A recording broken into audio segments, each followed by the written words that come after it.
Okay. Welcome to Baited Expectations. I'm piebypie, and I have with me KittenCatNoodle, Brittleknee, and Velyna. This episode is all about the Development Manifesto and Patch Notes for the 3.15 update to Path of Exile. And before we get into it, make sure you follow and like and comment and blah, blah, blah, blah, blah. But let's start the show. And I have like a get straight into it question for you guys. We already talked about the concept of, making the game harder when we discussed the announcement. Now we have the manifesto and the numbers to back it up. Do you guys think that GGG is going to actually achieve what they set out to do with these changes? Does anyone have a immediate reaction? I think I'll go to Noodle right away. Yeah, I mean, just looking at the patch notes, they very literally made everything slower by removing basically all attack and cast speed in quality of gems, and a lot of movement speed was either taken off or removed from parts of the tree and from cluster jewels. So in a very literal sense, yes, we are going to be going slower and we're going to be taking more time with everything in the game. The numbers definitely are not big. They're quite a bit smaller, and so while I do think, yes, they're going to force us to slow down in a lot of different ways, and potentially that'll be more engaging for some people, I also saw a lot of defensive nerfs, which I'm sure we'll talk about, which is still sort of my big sticking point with all of this. The biggest thing that I'm like, okay, so, I don't completely understand that, and I don't necessarily think that that's going to be more engaging if we're having a harder time killing things, but we're also having an easier time dying. I'm thrilled about dying easier.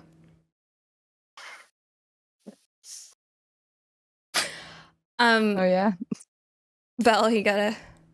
Okay, wait. So someone did point out we should define what GGG was trying to do, and I think that's a fair point. What do we think GGG was trying to do? We know they wanted to slow the game down for sure. They also wanted to make it harder. I believe the sort of concept was about reimagining what it was like in beta, or what it was like for anyone who did the PoE 2 demo in ExileCon. And as I'm the only one who was there, I can just tell you it took me ages to kill stuff. And people hit hard. Does anyone else have any interpretations of what they were trying to do? I do think that they're gonna achieve their goal without a doubt of slowing down the game. The damage nerfs are for some builds and just like absolutely fried them into oblivion. Was there a build there? Not anymore. It's vapor. Like it's done. But it's oddly, after reading the patch notes, I think that this is going to open up a lot of build diversity.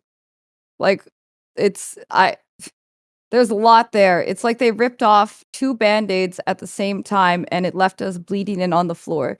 They took away our speed and then they took away our damage and they're like, enjoy it.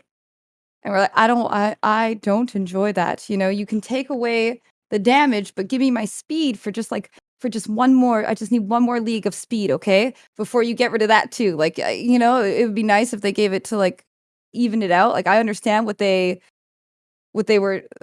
they did it, but 2 band-aids at once is like, God. It's more like they broke our kneecaps than yeah, they shattered one Band-Aids. kneecap. Like Misery, we had that one like Yeah. players are going too fast. You better go slower, There's one. I think you guys are also doing too much damage. Just decimating us. Absolutely. Oh my God. There was laughs, there was a lot of sadness, a lot of salt. Get into the salt in a minute. BK, what do you think of GGG's goal and how they've gone about doing it? I'm not really sure like when the great quickening began to sort of hasten us to this untimely demise of so many different systems that we have come to rely on. when it comes to creating builds and otherwise.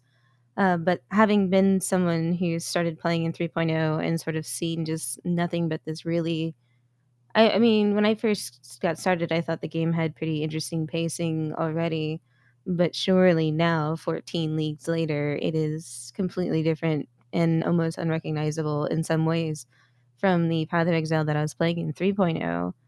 And with PoE 2, we see a studio. So, like, I guess more or less when they put together PoE and it was in beta or alpha and beta in its early days, um, they're putting together a game that they were still largely kind of like learning about as they were creating it. Um, the whole like a couple of devs in a garage sort of like mentality is often conjured when speaking about how PoE came together for the first time. And what we have with PoE 2 is basically something that is being created in a sterile environment rather than in a sort of like out of necessity environment. So like when they put it together the first time and they're making all these mistakes along the way, now they have all of this experience, but they have that same vision and they have new tools and new abilities and a better understanding, I guess, in some ways. Though some people would argue that this is all kind of like a big question mark to rehash out what they originally thought of in the game, because like if they wanted to just take what they learned and make something like completely better, I feel like PoE 2 would have been PoE 2 and not this sort of like side upgrade to the entire experience. Like if you want to learn and move on, you would go like with more of an MMO approach where like everything is an entirely new expansion, everything else is obsolete.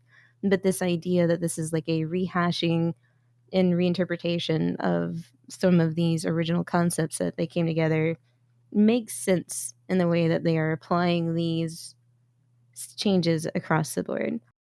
So, like, as someone who's only coming in 3.0 era and later, I feel like I'm actually looking at like what PoE is in their eyes versus sort of like what it's become over time with all of these sort of like rapid experimentation and sort of extreme experimentation that many of these leagues have brought upon us, as far as like the harvest crafting and the clear speed metas and sometimes like Yeah. insane boss damage depending on like like the amount of damage required of T16 delirious content. Like there Yeah. are all of these extremes that have been happening over time.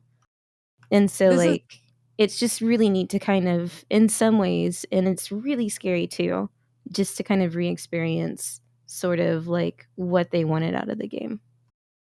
I can tell you as a 8-year veteran, this is absolutely on par with their vision in the game as a whole, except I suppose they eventually gave up the vision of being able to be whatever you want now that they're putting us into more little boxes, right? Of subclass, but thinking about it, like that transition probably started to happen when they brought out Ascendancies, and I just didn't realize it because there was still so much fluidity between what you could choose at that time. But like they were clearly trying to put, and the tree has changed like so drastically since then to like prove they want to push the subclasses, but the difficulty, like if you got to play Po 2, and if you played like Last Epoch, the slowness that you feel in these games is what they wanted initially for their own game. But then the speed meta took off, and then everybody just zoomed and ran strand maps again and again and again as fast as they could with Blade Flurry, and that was it. That was it. No, for the most part, like I definitely welcome the opportunity to experience, Mhm. the game as intended. But Yeah, I feel like on the other side of this, to feel upset or to feel like there has been something lost here is also completely acceptable. absolutely. I agree. I mean, yeah. We're going through a massive change and we need to acknowledge that. Anybody's reaction to that change is valid. I mean, don't start bashing people verbally or otherwise, but change is hard and going through that is going to be difficult. But on the bright side, at the risk of sounding like High School Musical, we are all in this together. Are we though? Are we? Yes, we are. I don't think we are. All right. Whether you want to be or not, yes. I'm just It's stuck that in it you now. either God do damn it it. with us or you leave the game. I mean, you know, to some people that's how they feel at the moment. You know, they're very upsetty.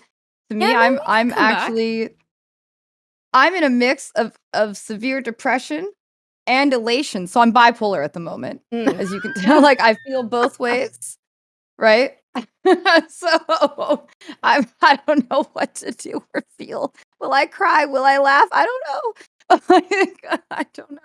And in the point of build diversity, it's kind of interesting because one of the things I was thinking about is I was like, man, they really just cut every build. Like almost every build is affected by the changes in some way. But at the same time, I was thinking about how so many leagues you see a specific meta pop up and then they kind of cut off those limbs.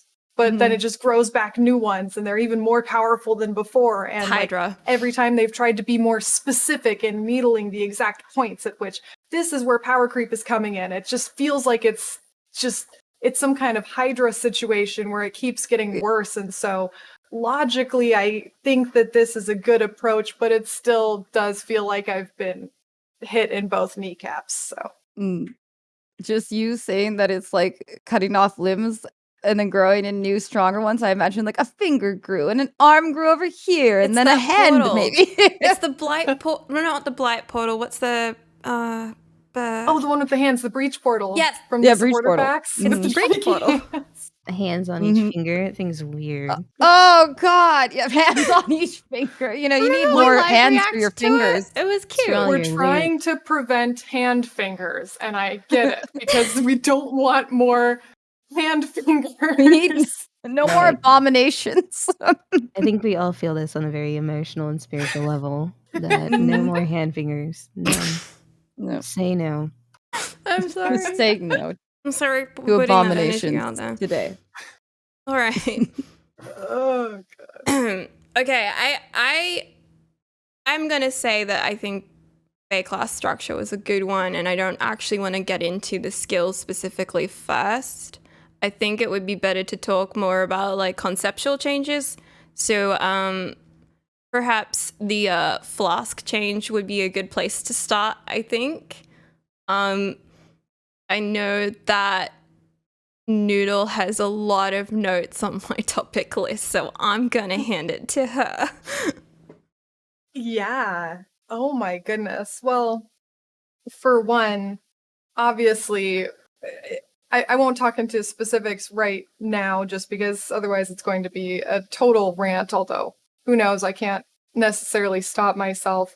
A lot of the unique flasks were totally gutted in ways that are pretty surprising, like in particular, Lion's Roar, Rumi's Concoction, Adsiri's Promise, Dodra's Elixir. That's just, you're gonna die now, basically. Didn't if you you hear use it? that flask. It's Lion's Meow. Oh, cute. I've seen that. Okay, well now I want to use it. I'm sold. It's got cats. Cute.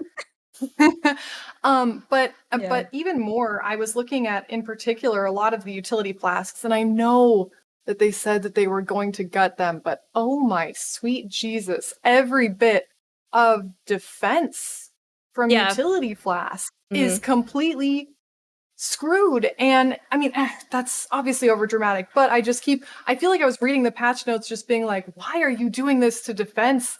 You know, in addition to everything, like I have your granite flasks and jade flasks are now 1500 instead of 3000 evasion.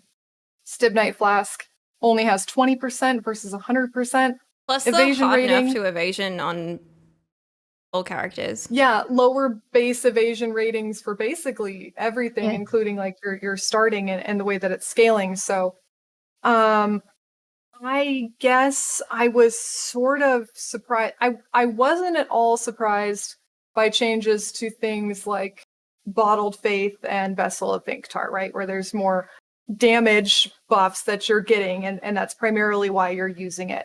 But so many of the flask changes were related to defenses, and I was just I'm bothered by it. I guess I understand because again, the whole picture here is flasks are too OP. We want you to use flasks less.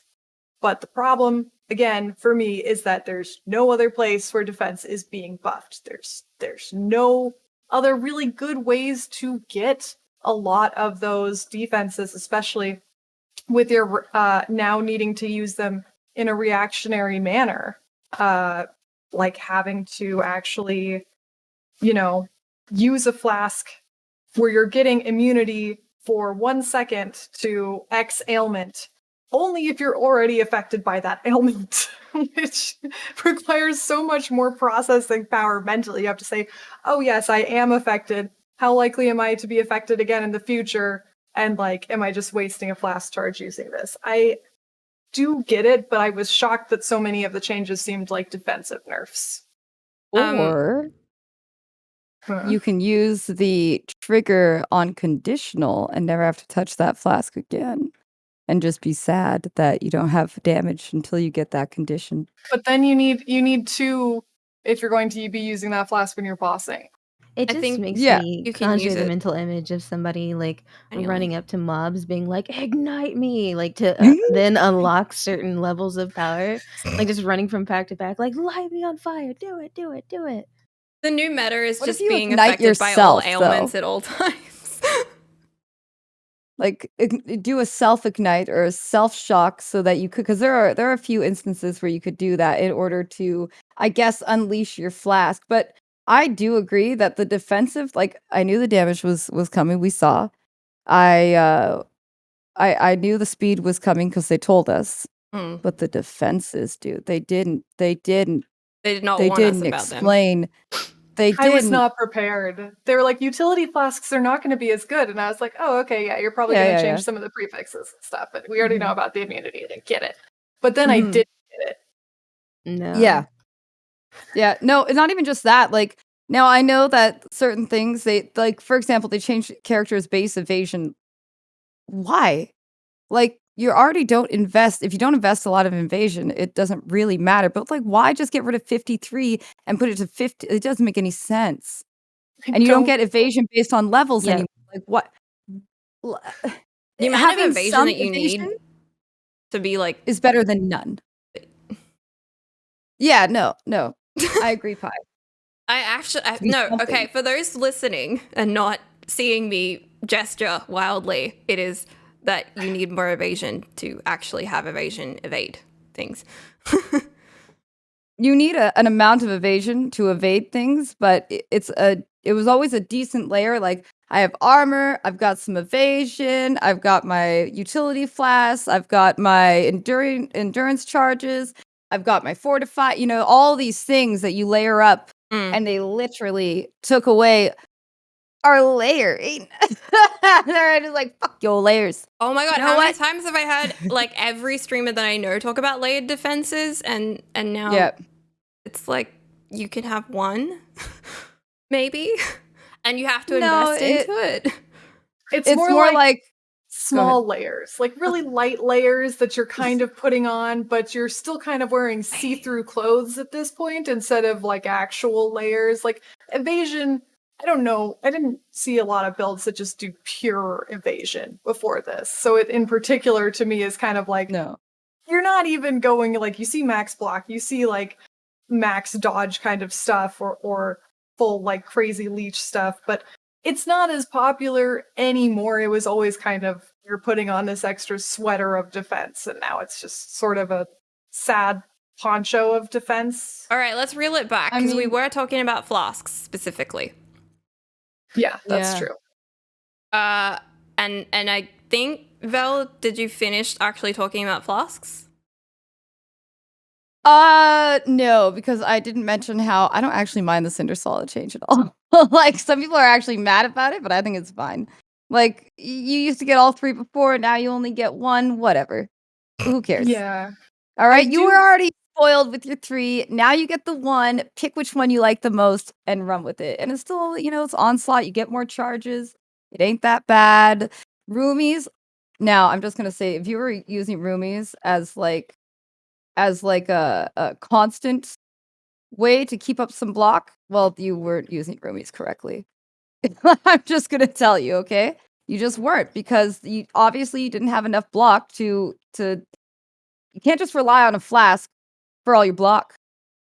Right? You can't for a lot of it so that you can meet conditionals. You have to invest points somewhere they've been forcing that issue for a while.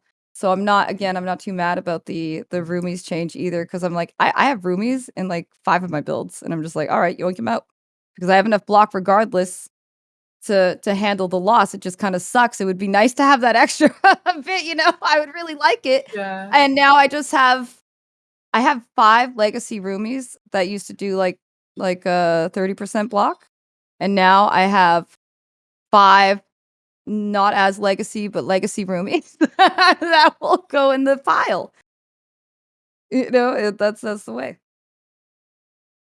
Okay. Actually agree about Cinder Swallow, but I do think that part of why I was a little surprised about that is just because it to me it's indicative of something, and I'll probably bring this up a few times because there's a few points where I felt this, where I'm like, are they just nerfing this because everybody's using it? Like that. I think the I mean, change that is feels totally like valid, and I'm actually kind of pressure. surprised that it wasn't nerfed more. Please don't do it, Mhm. but Yeah. it is one of those things where I'm like, okay, it's super popular. Is that why it's getting touched? Not necessarily because there's something wrong with it, but because it's a really nice thing that a lot of people use. Some of these patch notes, I'm like, are they just trying to destroy Tai Tai and I'm exiled? Like, what's going on here? Like, what's going on here? I don't see how this is relevant for any other people, but these fast as fuck boys right here. Yeah.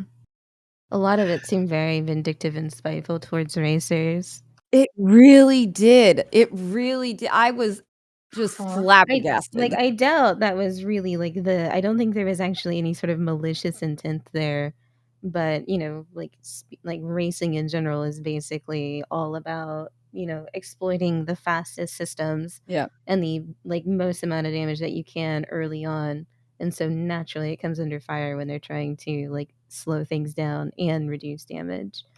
But some of it just honestly felt like, okay. Racers Yeah. made that popular, so therefore it had to die, i.e. Smoke Mine. Poor Smoke Mine. What Oh, Smoke that's Mine? funny. That's a Yeah. funny one. As far Yeah. as Flask though, I largely feel like this is something that I'll have to fill out entirely on my own, just because I don't know if I'm just not getting it or what, but I feel like Flask definitely have a place in PoE's future. They're a system that has been brought to heel for they didn't like that basically if you took all of your gear and put it in a pile, and then all of your 5 flasks, and put them in a pile. Sometimes the amount of damage that was provided by those 2 piles were the same thing, or the amount of recovery, or the amount of defense. When you measured it tit for tat, it was just too similar. And putting on 5 things versus meticulously crafting different pieces of gear to have certain influence outcomes and otherwise, the amount of time was completely those systems should never have been so close to equal, and that is what they have tried to do here by completely eroding it away. I too was surprised by the amount of changes to the defense flasks. We saw it was bad enough, seeing basalt get completely changed like that to it's like, oh, now it's armor. It's like, so we Destroyed. have 2 armor flasks now rather than a generic physical mitigation, which was honestly very needed considering the top and right side of the tree. They just Don't don't have have any. armor. They don't have physical mitigation, so it was a nice stopgap for those builds. However, changing the armor flask means that the basalt would be number 1 choice, so that's probably why they did that. No. And the just sort of in having played a fair bit of evasion builds and enjoying them in general, the Stibnite Jade combination has been the bread and butter for so long, and so I was quite surprised by the reduction from 3,000 to 1,500. And Stibnite being changed the way it is, it used to be something that you could use quite often, and even during when you got the Stibnite in Act 5, it became useful through different parts of the story later, simply because you could use it very often and then also use it to blind enemies. So as you're running through certain areas, you could just do your little smoke smoke cloud and like strategically move like through things quicker, but now it has like a pretty high use amount of flask. And as far as Cinder Swallow is concerned, like that one to me makes probably the most amount of sense, because as you slow down, like the reason why Cinder Swallow is so good and so popular across so many different builds is just the sheer amount of recovery of all three systems. To the fact that like having any sort of mana regeneration while clearing mapping was unnecessary if you were some sort of like hybrid build or a headhunter build that got use out of extra energy shield and had life as well. Like you had all of that insane built-in recovery too. So to like basically have enough recovery on kill if clearing at a quick enough pace to just auto turn on essentially and leave on these effects were just entirely too powerful. That's true. I will say I used Stibnite to level basically every character. Once you get it in Act 5, like Yeah. it says it's going from being level 14 to use to level 40. Like Yeah. that was one flask that almost every time I'm doing the axe, I'm gonna have a Stibnite on there because it was just so universally useful. And so it's and going from 100% increased evasion rating to 20%, I feel like That's some it's peanuts.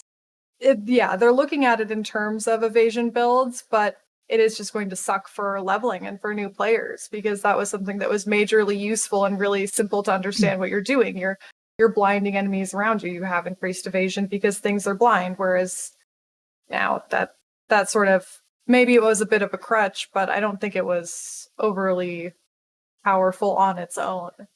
Let me just tell you a secret. Yeah. I've never used that flask.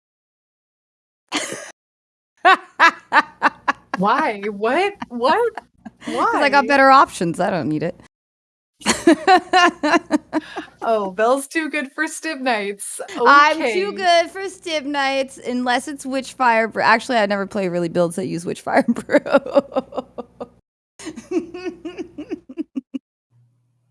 The other one that I Quartz thought Flask. that got chopped at was sort of Which one? rightly deserved was the Atziri Flask, considering how easy it is to access Atziri's Fight and how common the Flask drop is. The amount of damage that it added as the physical is extra chaos and elemental is extra chaos being kind of squished down seems And the leech was more nice. relative, yeah. Well, it still has the same amount of reach, so Yeah. Right. No, It so it's just still nice. that It's still extra nice. is different, and it's still like a stopgap as far as being an amethyst flask. It gives you a little bit of chaos res too in certain situations.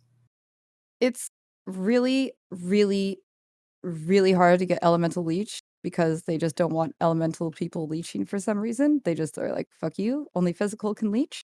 But so I really enjoyed just having it as a way until I got that, other sources of Ellie leech. No. I just think it fits the scale of progression a little bit better, considering how easy and accessible its Siri is compared to some of the other flasks that basically show up later in game or take considerable amounts of time farming, especially in SSF situations such as Taste of Hate, where you have to do your beast crafts to try and get the flask drops and get it there, or farm the cards, or just hope it drops, So I have a really spicy take for you guys about Bottled Faith. I don't really care that the crit is gone. Why do you think you should have to crit 100% of the time? Why? Why should you have every hit you do be a crit? Why not have some builds not have actual crit in it? That seems kind of crazy. I remember back in my day, there was many builds where we couldn't have full crit. So personally, 2% crit lost at max, flat crit, that sucks. Don't get me wrong. It absolutely sucks. But you still get a large, more damage on Conk Ground. I know Conk Ground isn't exactly the same, but you still get more damage, 7 to 10% now. So, I mean, it's pretty but no good. increased critical there's strikes plenty of- on. No on increased critical anymore. strikes, and Yeah, the there's plenty duration of- went down by 10%. Plenty of builds that don't have access to some does- of those more the Yeah. multiplier of more damage taken. Now there's it's critical usually strike chance, right? 100% critical strike chance. So it's Are you like, talking about that's Conk fine. Ground or the Bottled Faith? Yeah, Bottled Bottled Faith is Faith. fine. I'm Yeah, the Bottled Faith is pissed totally about fine. the Consecrated Ground changes, though. Yeah, the Consecrated Ground is a whole different level. Yeah, I'm like, okay, so you booped Bottled Faith, but you just decided to really fuck with Consecrated Ground. Okay, Your ground. Whatever. Whatever. Oh no, is that I'm where your salt pissed. lies? I heard Yeah, whatever. it's- Whatever. I am not happy with that. Yeah. I heard it. Don't worry, we'll get there. Yeah. Okay, we kind of talked about utility flasks. What about the changes to how we deal with mana? That's my I'm sorry. death rattle. What mana? This is kind of my segue, so we can talk a little bit about flasks and a little bit about mana. Sorry, Chad, that was my death rattle. To mana. BK, let's start with you. I guess starting with mana flask and then segueing into mana use, the mana flask change, especially for enduring, is pretty brutal.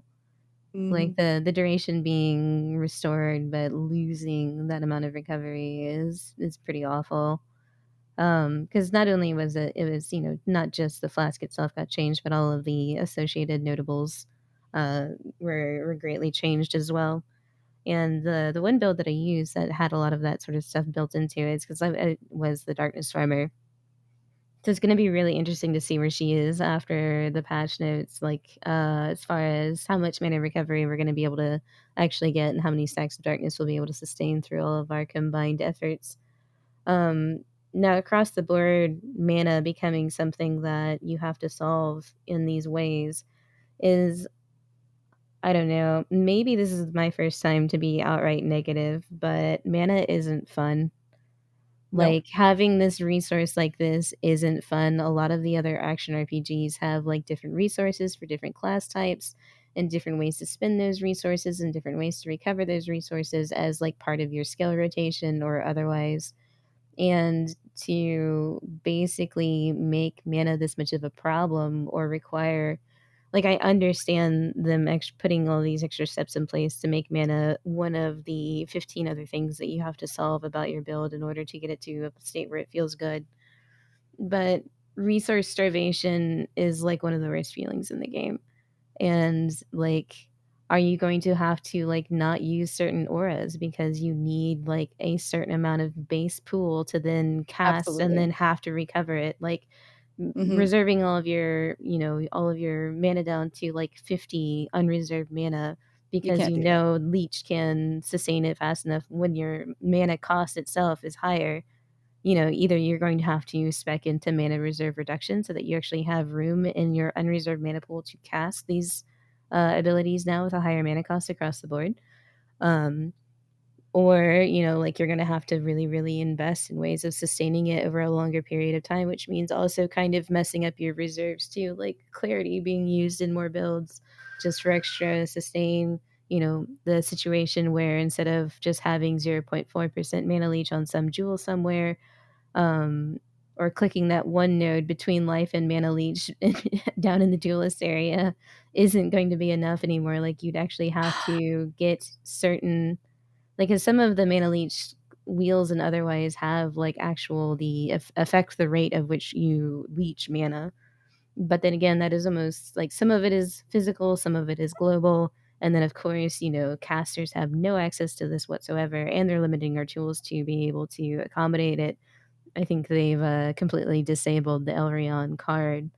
So no, -9, -9, -9 jewelry and rings, and then having a -15 chess piece to try and solve it too. Like, there's gonna be actual thought and purpose put into this. And while, you know, while certainly effective in its intention of slowing down the game, this is not one of the systems that I like to see messed with. It makes me a little bit apprehensive. But I think that is a sub rant for talking about the skill gem stuff too, so I will save it. I just feel bad for Marauders. They have no source of mana leech early, like easy. You have to always get a jewel for it or some shit. like, they're absolutely, like, do they just hate Marauders? Do they just, like, you know what? I don't wanna give them anything but life here. They get life and then damage, but, mana? Nah. Nah, you don't get that. And now they took away the Enduring Flask, which is honestly something I used on my 3 Marauders that I've ever made in my life. Okay. Because he desperately needed it. So I'm just like, I think that they, somebody in chat said Marauders, blood magic. I think that's actually what they want us to do with all the life that they give us, but, that sucks. So that's gonna be a no. You know what I mean? So yeah, I feel they just hate Marauders here. Duelists, they have a couple areas where they can grab some easy, mana. I just feel Marauders are always getting the short end of the stick here with stats, with mana, like, they're just screwed. This is another area where I felt like they looked at one thing that was popular. They're like, Archmage, big deal, gotta nerf that. You know what probably the problem is mana. And so then everybody got all of their mana costs and mana reservations upped. And while I think that makes sense, especially for builds that are going to be using more things like MOM and more things like, relying on Archmage, it doesn't make sense for all the builds that don't build mana already. Like Marauder builds generally aren't going to be doing that. I don't play a ton of duelist builds right now, like I haven't in a few leagues, but I remember just getting the 1 mana leech node and being okay. I wasn't worrying about getting like increased mana on the tree or anything else. So now, not only are the builds that were really relying on mana and building up mana to kind of function, and that, a lot of them, especially Archmage stuff, it was overpowered. I totally get the nerfs, and I know that people are upset about the nerfs because they're crazy, like, rough on that, but that was one build that I was like, obviously, this has gotta be nerfed. But now every single build is going to basically have to use a mana flask, which feels, if they're gonna go for this creating archetypes and creating sort of, a little bit more funneling of the build and having a little bit more class systems in what's going on, making every character need a mana flask is sort of weird, and then it feels bad because usually you're using kind of a different range of flasks to be able to do stuff, but having a Marauder with a mana flask just sounds wrong. They have been trying to force us to use mana flasks since the start of the game. I was gonna say the other side of that too, with these system changes and lowering of damage across the board, is like you could actually maybe run into situations where, because like you are dependent on the mana flask to do damage in certain ways because you either can't recover enough, is like leading to periods of real downtime. Because if you are going into certain boss fights with less damage and flasks are more finite than normal, you could really run into situations where, like, oh, I guess I'm out of mana flask, so I gotta portal out and go fill these back up so I can fight this boss, and that's gonna feel terrible. It's gonna be like Brutus fight, but for every fight. No. Let's talk about the Brutus changes for a minute. I can't wait. I'm going to tell you guys, first time I ever played Path of Exile 8 years ago, I died to Brutus. He was scary. He was hard. I was terrified. Like, that was my first death ever on Path of Exile, was to Brutus. He didn't mess around. If I forget to pick up a medium or large life flask by the time I face Brutus, he gets a little sketchy anyways. Yeah. Going in Brutus with smalls, you're like, oh god. Oh man. I've definitely done Brutus with smalls too many times just because I have been unlucky.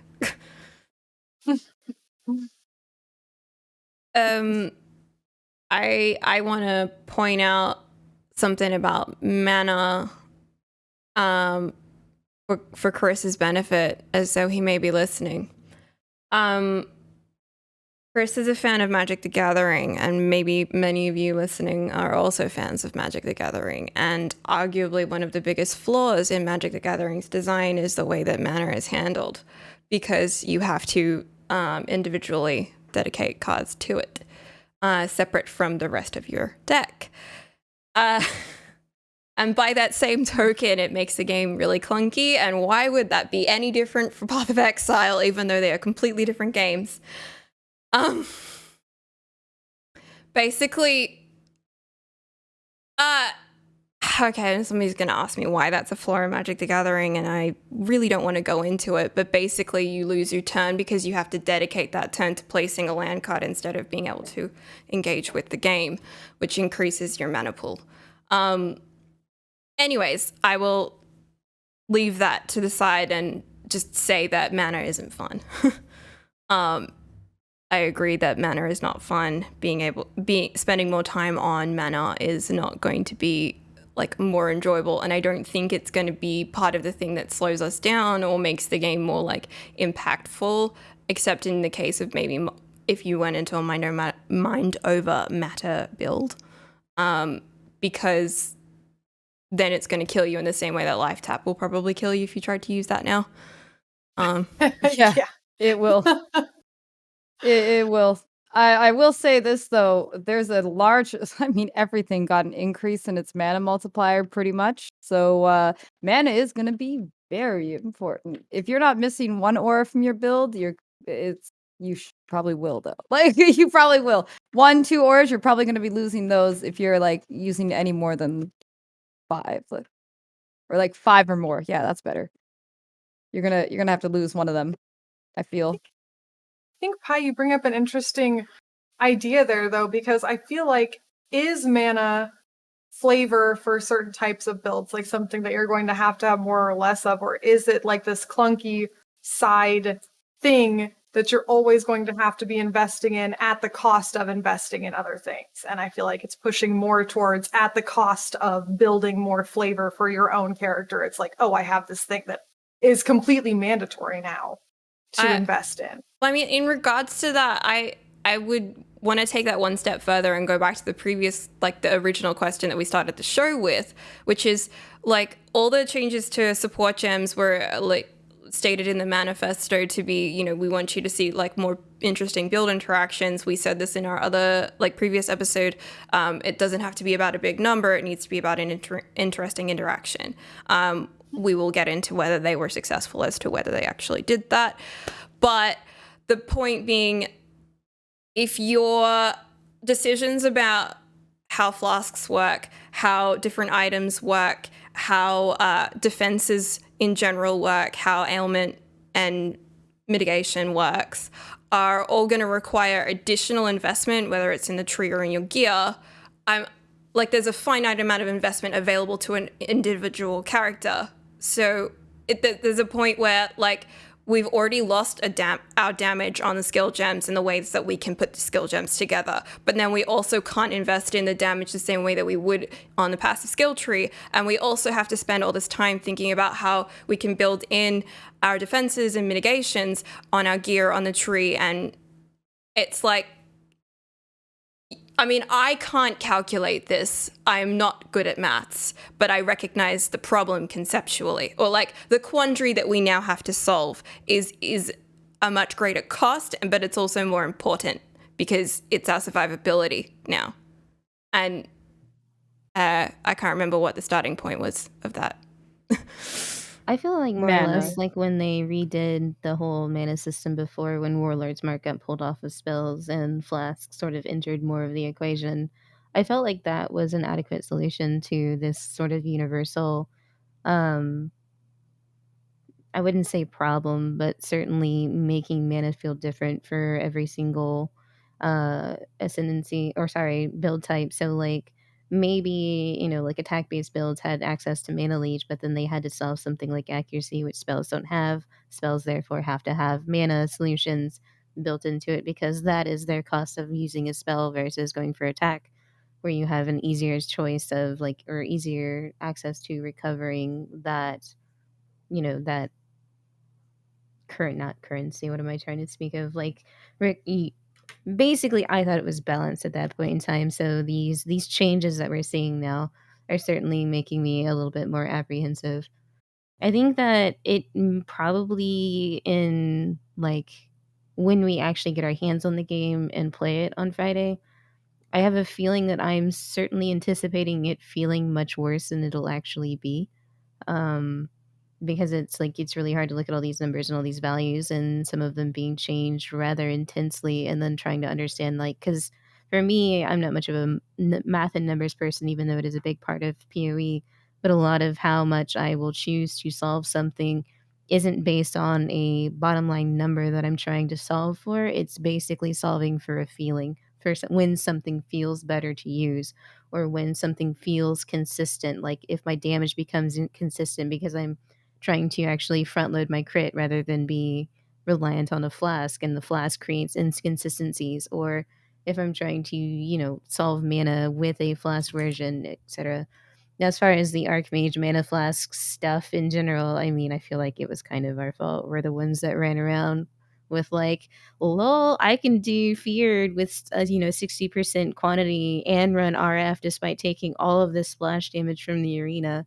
Just like, look at me. Like, I kind of feel like running an entire skill gem that has a rather massive downside for funsies, and like basically reaping a more multiplier for funsies is why we're seeing some of these changes to the mana recovery from flasks, and Totally. also across the board in other corners of build power as well.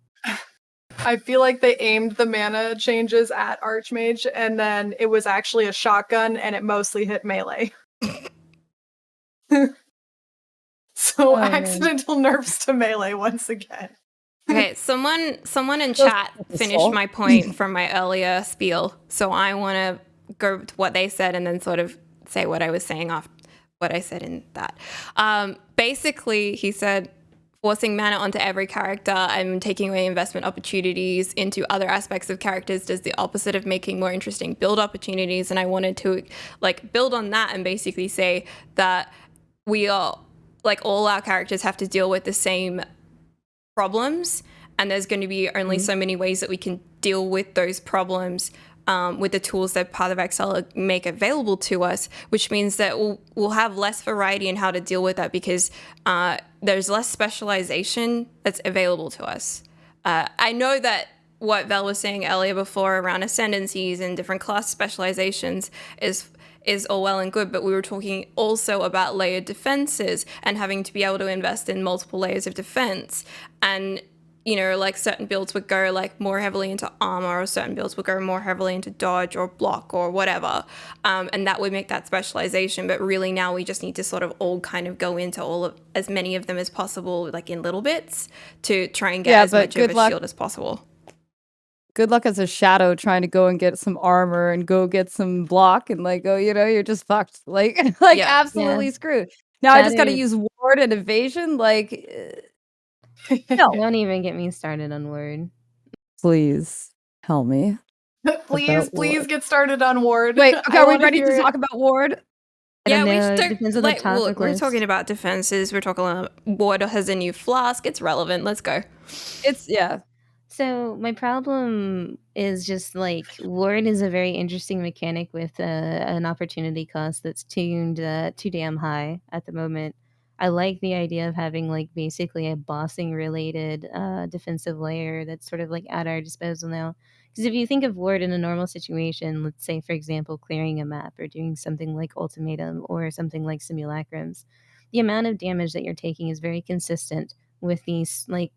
Sure, there are going to be like runaway spikes of damage that you'll take in those areas, when a certain mob has like triple as extra and powerful crits and a map that is like insanely rolled or something like that with turbo. So you're going to take like the spike damages, but for the most part, like the damage that you're taking is going to be like a little bit more consistent, a little bit more often, where ward is like basically useless. It's going to be eaten up to some measure of its value instantly every 5 seconds, and it's not really going to protect for much.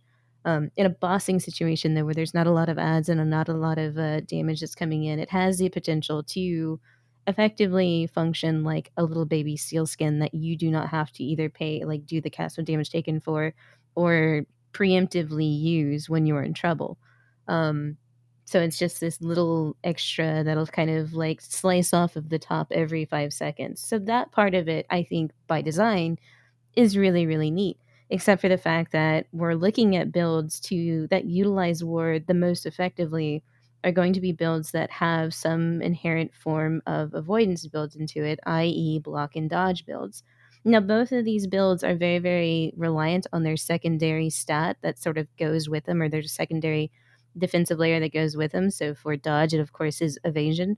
And for armor, more than likely, it's either some sort of EHP, hybridization between mana and life and ES and life, or armor. And all of those subsystems that are, married to these larger sources of avoidance are completely reliant on the item bases associated with it. Like, you have to have evasion bases, you have to have energy shield bases, you have to have like a decent amount of base armor to even utilize like things like Val Molten Shell now. Like, they want you to have like armor invested already to then make it better. And ward is its own base type, and the only source of it is by giving up these bases that you need to round out your defensive layers already. Especially like the one that you could say that like ward would be the most beneficial for would be dodge and evasion builds, because they statistically will take like less damage over time and higher spikes. So like this would mitigate a higher spike, which sounds good. But now you have 15 evasion for creating a character, and that's it. Your Jade Flask has 1500. Your Sibnite Flask can only roll a max of like 60% on it. You can only do like of reflexes has been significantly changed.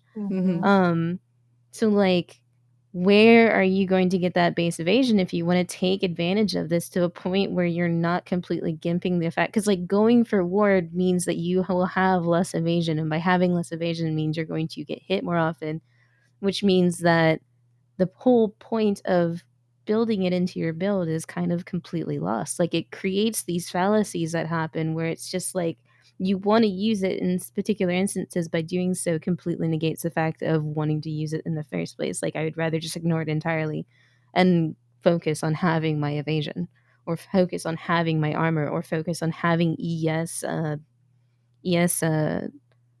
bases so that I can have a nice hybrid life in ES pool, etc. So ward is one of those things that, like, mechanically as a concept, I enjoy. I like the idea of having boss specific defensive layers, because the damage pattern of bosses is entirely different from the damage pattern of mappings, and I think it warrants it, especially with slower game, less defenses, and all these sort of mechanic changes that we're facing. In addition to lower damage, the fights are going to take longer. So you're gonna maybe run out of flash charges, or have to use like Enduring Cry to top up your life instead of having to like have mana or life flask, because now they're gone. You've used Find them it all. even better that evasion characters have like barely any life in the area as well. So Yeah, they took like away their actually evasion. hitting an an They have no EHP life. value is significant. Like hitting 6K on a trickster is like, what the hell? Good luck. I mean, you'll make it maybe, but do you have damage? So I think pretty interesting, but I don't know, with the sort of like dismantling of large defensive systems across the board, it becomes even less valuable. I could see like an argument for it if we still had, fully fledged Jade and Stinite Flask with like all the way up to 100% reflexes, and we had all the base evasion involved and like whatnot, that like, yes, like if I got a really, really high evasion lines pelt and used a really, really high evasion chest piece, like maybe I could give up my boots and gloves for ward, but like I Nah. don't see that now at all. No. No, they want us to have for evasion, they want us to use dodge, evasion, and ward, and generally just live with our low life and getting randomly clapped from time to time. Like, that's what they want. Like, that's what it seems like. At least from all the changes, like, that's what I took away from it.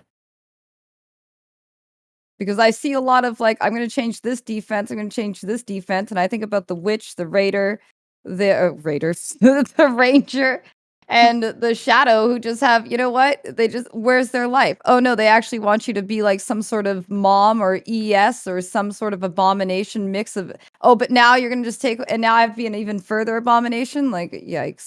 Okay, I was thinking about what you were saying and what BK was saying, and I was wondering, this is just a question. I'm obviously not expecting an answer. But you can make ES into equivalent of life. You can make mana into an equivalent of life, but you can't... Sorry, you can make, energy shield. But you can't make evasion into equivalent of life. Like, it's not an equivalent life source at any point. I'll tell you. Why? You mean like you don't mean like ES as equivalent, like 5K is equivalent to 5K life, right? No, I mean it's like an EHP. it can. Okay. You, effectively. instead Yeah, of yeah, having okay, life, yeah. you can have ES. Sorry, I was too head about that. Yeah. Evasion is that, I'm not a good explainer. Somebody else. Like ES is a defensive thing, but it's also a pool, whereas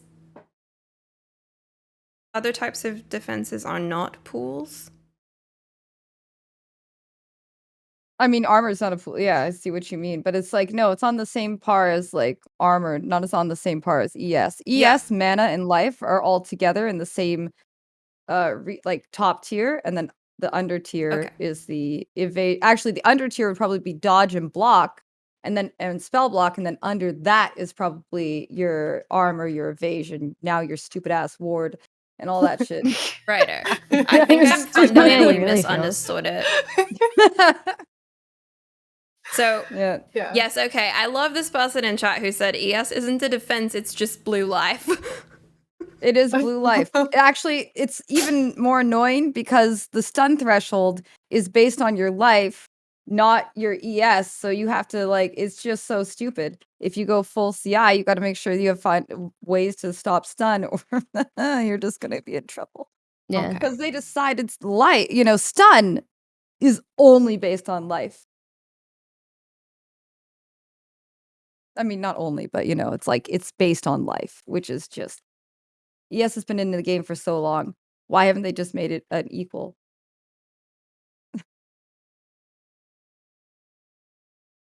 We kind of got a little bit in the weeds there. It happens. I'm thinking we've talked about defenses, so maybe we should talk about like fortify. The fortify changes and like ailments in general. I know probably categorically in the game that defenses and ailments aren't the same thing, but in my head they make sense as related topics because it's something that hurts you, so you need to deal with it and you need to defend against it.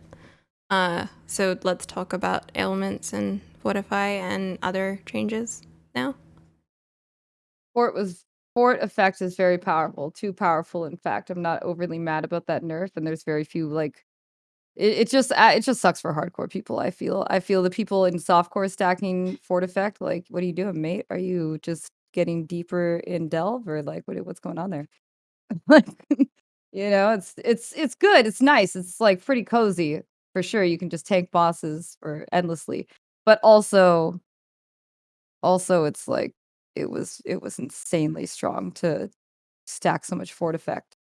And you could also get like a lot of fortify and a lot of fortify effect on builds that wouldn't necessarily normally have that wouldn't fit the flavor of what you're doing with fortify, which is, reducing your physical damage. So I think it was fair. It was harsh, but fair. Yeah, I mean, it hurts people that just slap it into, like use Vigilant Strike on a weapon swap, or like slap it into their shield charge links to just generically have it. Like, it takes investment now to make it pay off, and still it is some matter of damage mitigation. Like, I'm not going to stop putting it on shield charge, but it's just less actual effect from that. Like, the key, or the sort of like the theme across all of this is like, it takes investment. So like that's what you have to do now across the board. Like, if you want to mitigate your damage with fortify, well, guess what? It takes investment. If you want to take, like mitigate your damage by having mind over matter and all this other kind of stuff, well, it takes investment. You're gonna have to solve your mana recovery now. And you went damage, well, it takes investment. Or if you want evasion, it takes investment. And so it's like you're really you're basically, you're back to being like 5 years old. Your mother has handed you $5 in a candy store, and now you have to decide which pieces and parts you're going to put in your bag to take home. I'm I'm never going to not have you stuck in my head saying it takes investment. That's now just like the byline of Path of Exile. I mean, honestly, that's always been their whole thing. It takes investment with your time, with your brain, with your energy, with your build, like I have made builds where I have sent it to my partner, I have sent it to my friend, he sent it to his friend, we put 8 brains together, still turned out trash. Like, Yeah. yeah. Yeah. You put all these like, it's not even just my brain at that point. Yeah, the worst part too is like when you have something, you finally solve it, and then you put it in the game, and then it feels like trash. Like, so like on paper, you've solved it, and you've like checked off all of your boxes, but like kinetically, the skill just doesn't feel good, or the defenses just aren't there.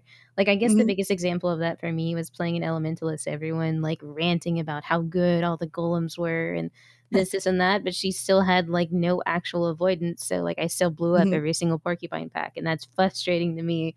So I was like, all right, then that's cool. Like I enjoyed it. I'm gonna go back to like playing something else though that actually has different layers, because dying the porcupines is incredibly frustrating. It's like, yes, I understand that the golem gives me 60% physical mitigation, but I'm still dying. That's not fun. This It hasn't does fixed me. say that it does that. But I'm still dying. Man. Yeah, like it's a tried and true like example of like defenses need layers. You can't just like like numerically things look impressive, but Well, sometimes the feel of it can be Elementalist bad. is a great segue into ailment immunity, because Yes. what the hell did they do to Elementalist? I mean, I know we're going to talk about that later. Sure. But obviously, the whole situation with Elementalist is supposed to be the master of elements, and I cannot for the life of me figure out why they looked at it and said, okay, golems shouldn't be giving you full elemental ailment immunity, and didn't say, you know what would make sense is if we put some immunity on all of the nodes in Elementalist that have specific elemental stuff. There's literally 3 nodes, and one of them is fire, and one of them is shock and lightning, and one of them is cold, and you could just have ignite immunity here, and like chilling and freeze immunity here. Like, what, you're just gonna completely take it away? Yeah. I don't that's literally like the point of Elementalist, and I understand they don't want us to be fully elemental ailment immune, but that would fix it. And especially if they're going to say on one hand, okay, so you have to. Sorry, this is consecrated ground gets me heated, but this is the line that I cannot get out of my head when they said you should avoid ailments that are the most threatening to your character. This also gets me angry. What is does that mean? All of them. They are all threatening. Literally all of them. I'm not going to not do certain encounters because I haven't invested in that elemental ailment. And also, what do you mean? The encounter is what determines what I'm going to be susceptible to. It's not like I'm sitting out here not resistance capped. Like there's something that's not, it's going to be doing more damage to me because I haven't capped my resistance there. It doesn't make any sense at all. There is no there's no character that on its own, without including the encounter that you're actually going up against, has a specific thing that it is worried about not being immune to. That is not an element in the game. It's not like you pick the Raider and it's like, ooh, by the way, Raider is susceptible to shock. Like, that's not a thing. You don't have to, that's not a part of what's going on here. And so for one, to say you need to pick the one that you're going to be the most damaged by, does that mean I have to limit the encounters that I'm going to try to do? But also then you just take away every single option within Elementalist, but you leave like some base elemental ailment. And Raider's elemental ailment now is basically gambling. 50% chance to avoid elemental ailments. I don't want gambling in my goddamn ascendancy. I don't want Phil, but I don't really like gambling, and I definitely don't want it in my ascendancy or when I'm making my build. You gambled right now. It makes sense, and it makes me so mad. Wait, Noodle. I'm so mad. People in chat are saying that like particular bosses themed around dealing certain amounts of damage are the reason, maybe the inspiration behind that statement, but the point would then become like, okay, so I can only do one of those bosses? Like, no, yeah. Baron universally makes you shit your pants because you get shocked by his little like projectile nova thing, and then he hammers down 3 of those circles on your face, and you take the extra damage. Like, that never stops being scary regardless of what build you are or what your mitigations are. Like, if you get shocked and he starts casting on you and you're not moving out of the time, you're going to get overlapped on hard. It's a Venn diagram of pain coming for you. And even if you're talking about, okay, so you're going to invest based on different encounters and different boss fights. Let's say I'm trying to do Elder and I need to fight the different Elder Guardians. Well, Eradicator shocks and the Enslaver ignites. So do I just have to pick which one of those I'm never going to do and then have to play trade to get the other one? Do you see what I mean? Like, it's limiting what you're able to do. And I don't think that the answer is just everybody should be ailment immune. That's completely too far. But it doesn't make any sense in particular with Elementalist, but just in general, that sentiment of pick which one you are most vulnerable to. I'm like, that's nonsense. Yeah, because then somebody has followed up with the point of the statement is intended around specific things that specific builds handle worse than others. But the point is that a whole bunch of ascendancies now handle all of them badly. Yeah, I mean, like, I could see the argument where, like, something like Ignite is particularly bad for, say, an ES build because you cannot start Energy Shield Recharge while you're taking any form of damage over time, unless you, like, either force Wicked Ward or use Val Discipline or something like that. So, like, I understand, I guess, that there are certainly ones that are more scary than others. Especially, like, if you get into the alternate ailments in simulacrums, when you're actually factoring in, like, brittle scorch and sapped as well, like, all of those can get pretty scary. But I think the element stuff is kind of what made certain compelling use cases for certain ascendancies over others, and we're losing that by them sort of detrimentally decreasing the access to it across the board. Like, for Archmage stuff, like, going Hyro was, like, part of it. So, like, necromancers had to actually get the ailment of void on all of their gear, but they had a lot of other, like, cast speed and the chance to go full block, where usually we're going glancing bows with Hierophant, and there's, like, more mana scaling stuff, but they got other use cases as well. So, like, there was always, like, these sort of decisions that had to be made with, like, pros and cons in each column. And ailment avoidance in general was, like, part of that decision process, and I didn't think that that was necessarily a bad thing. I'll The tell you. problem I have is, like, the way that they changed it. So Raider got hit the least because I believe other sources of avoid are additive with the 50%, so that's, like, crafting 1 or 2 things or picking up a couple passive trees or everything like that. Whereas Hyro was, like, reduced effects of. So you have to go for other source of reduced effects of, which means, like, what am I gonna use flasks now for this? Like, Yes. there's less No, I'm not access to kidding. reduced use of than chance to avoid, which is frustrating. I'm actually not kidding you. Oh, Brittle? Brittle? Is she back? Oh, just a blip. Oh, okay.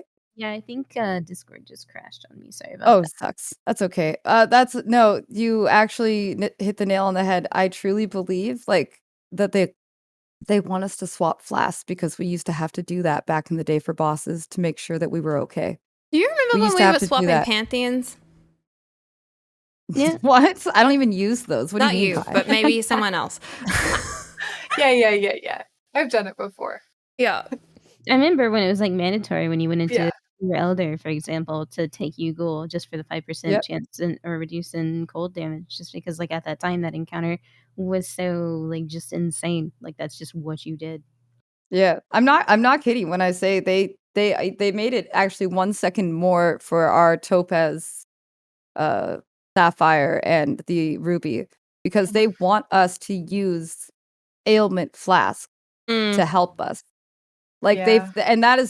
they've done this, but this was the way that we used to play the game back in the day. We'd have to switch flasks. Can't tell you how many flasks I accidentally deleted by this way. But, like over, because they just have to stay in your bag so long.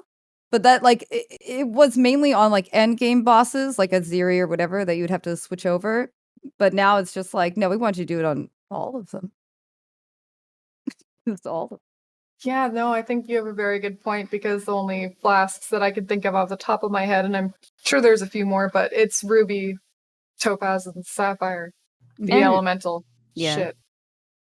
The other side of all of this too that's non-ascendancy related is that the cost of actually going for full ailment avoid is just incredible if you have no base version of it in your ascendancy, whatever stat it may be, chance to avoid or reduced effect of. Like it was, in certain builds, especially like builds that did well with just rares versus having to use key unique items, really had the ability to like, all right, I'll put the avoidance on my helmet, gloves, and get it on shaper boots, and then put it on my chest too. And then now with these 4 things that I have to basically guarantee having rares for versus using any of the other powerful effects that uniques can sometimes provide in those respective slots, or possibly taking advantage of other influenced modifiers in those same skill slots, like I've decided to value this more. But now actually like I don't even think I can hit full ammo and avoid on the trickster anymore. I'm not sure. Just pick one. Just pick your favorite one to avoid. You just gotta pick the best Just one. deal with Ignite. It'll be fine. Honestly, I would that's like actually the right choice. Just Yeah, like If- the idea would be going for shock and freeze Yep. immunity, Yeah. and then basically shock putting number it 1. on a trigger. So I'm like when calling my it ass now. gets They lit on buff fire, it's Ignite going. damage on you because they want you to invest in it. Like, Ignites are already scary. You don't have They are. to invest in it to make me afraid of them. Like if you've ever gotten accidentally clipped by the enslaver, you know how scary ignites can be. Yeah. Like he will light your ass on fire and giggle. sorry, enslaver giggling is just a bit funny. Oh, that's true. When I'm CI, I'm terrified of him. Like, just terrified. That's definitely one fight that I always swap in a flask because I don't normally have a ignite flask, but I do for enslaver for sure. And I think a lot of this all comes down to a higher importance on player positioning.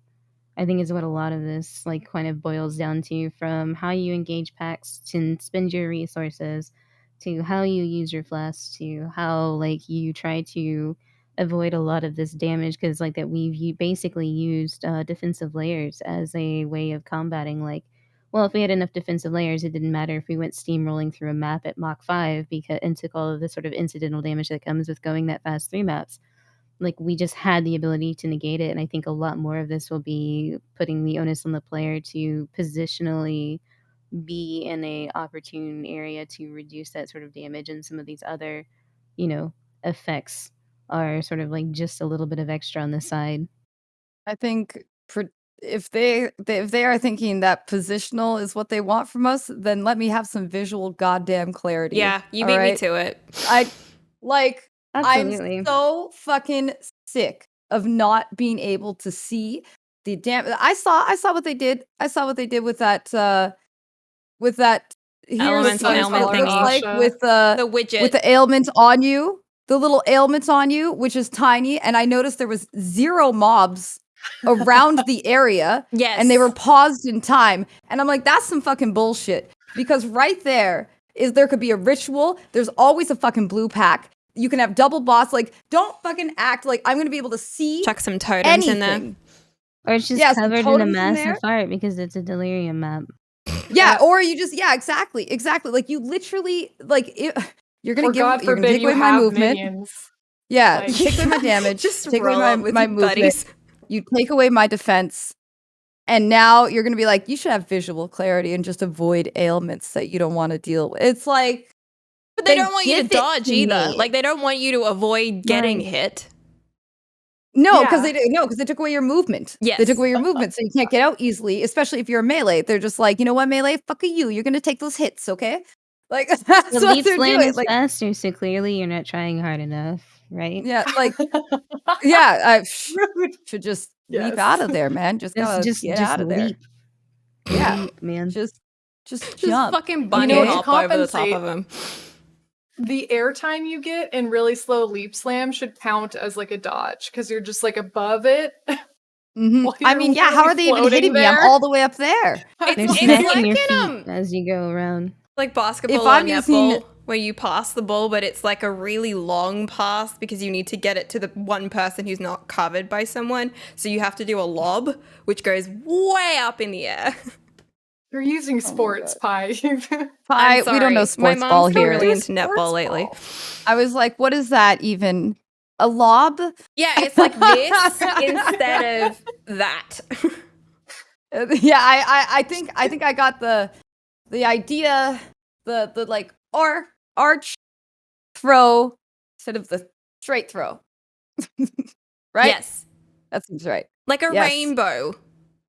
Like a rainbow. New Oh, man. MTX. Rainbow lobs. Rain- Rainbow leap Leap slams. slam. Yes. I wanted like a super Ah. ridiculous like cloud that like hovers underneath my No, character as I I leap don't want across. that. Clown? That sounds terrifying. Hovering over you, a clown. That's so scary. Cloud, not clown. Oh God. Clouds, Okay. yeah, no. I was Clowns, like, fuck what? off, man. I was No. like, what? Like a marionette situation? Like I'm freaking out. Cloud. Okay. I still have some congestion issues from my cold. I guess I'm not enunciating. It's okay. I was like, I oh thought you no, said a clown cloud too, would be and I very was like, cool. what? Why? No, we already had that. Yeah, this is No, This yeah, is no, I'm with just you. That was the spooky. worst box ever made. Oh my God. The thing that I'm hoping out of all of this is that like I feel like this is definitely something that has to happen in like a step-by-step fashion. And I'm Mhm. hoping that the reason this is me hoping and like sucking on that copium right now is like I'm hoping that we are first in our tuning down so that there aren't too many variables that have to be controlled to then understand how the rest of the game needs to be scaled down accordingly. um, I would personally like to see, like, especially if we're going to be moving slow, like, I would like to have visual clarity across the board, but then also for I would like affixes on rares specifically to be simplified. And I would like more of them to have very telling visual markers for what I'm up against. Like the fact that Powerful Please. Crits has no visual indicator for the fact that it's there, leaving you to be completely surprised by it, i.e., one shot, is something that I still feel is like pretty bad for the game. And like if you roll up on a rare, it's like, hear ye, here be the mods affecting this rare. And it's like a fucking list. Like You who can't even see them. has the time to read all of that? That's one of the things that I liked about Diablo 3 that I thought they did very well. Like even though the affix pool for monsters was relatively small by Mhm. comparison, at least initially, like when you rolled up on that guy, like you knew what you were getting. Like you knew the four things that you were going to have to fight through in order to defeat that monster. And now it doesn't necessarily have to be simplified to D3 levels, but you know, like it's nice knowing like if I'm going to fight this thing, I like to at least be able to tell at a glance like what I'm getting into, because it's going to then inherently change the way that I approach the mob and the way I try and fight it. So like that is also important in addition to like maybe again then, you know, improving the overall clarity as far as projectiles and on death effects and all this other kind of stuff.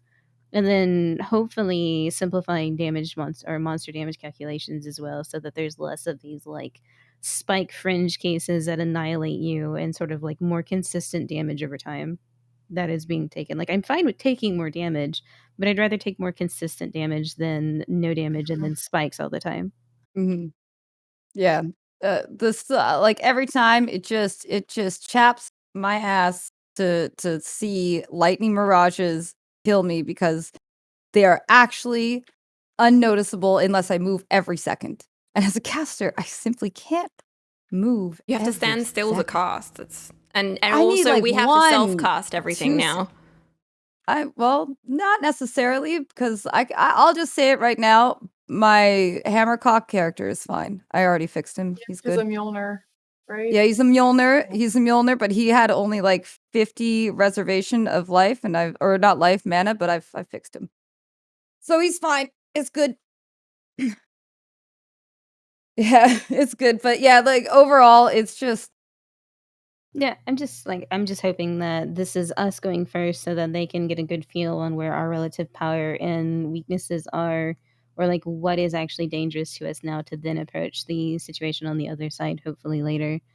Because I think like adjusting for player damage and then monster damage at the same time would basically create too many question marks. Because we've seen them get that wrong with the implementation of like monster specific or specific monsters relative to like the different leagues that have come out. Like every Yeah. single league, there's some new dangerous big bad because they haven't quite anticipated how that monster will react when it's loaded with rare modifiers and then thrown in a tier 16 map with high quantity. Yeah, because the whole thing that Chris was saying in the announcement and Q&A was our league mechanics are always more challenging than the game itself. We are trying to elevate the base game to the same level as the league mechanics difficulty. So that is theoretically what we're going into now, but we're also going into it handicapped compared to our previous experience of the game.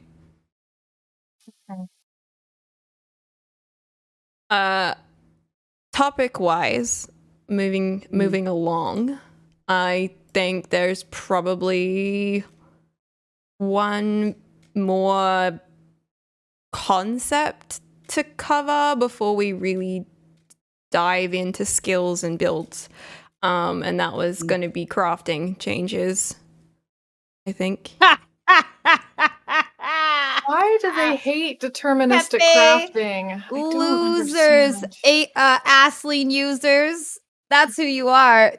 That's who we all are. Just a bunch of Pepe loser, Aisling users here, just destroyed. Yo, you wanna gamble? No, I'm really trying to not gamble this time. Like, you know. Like, look, I've taken the time to invest in farming this like outcome up.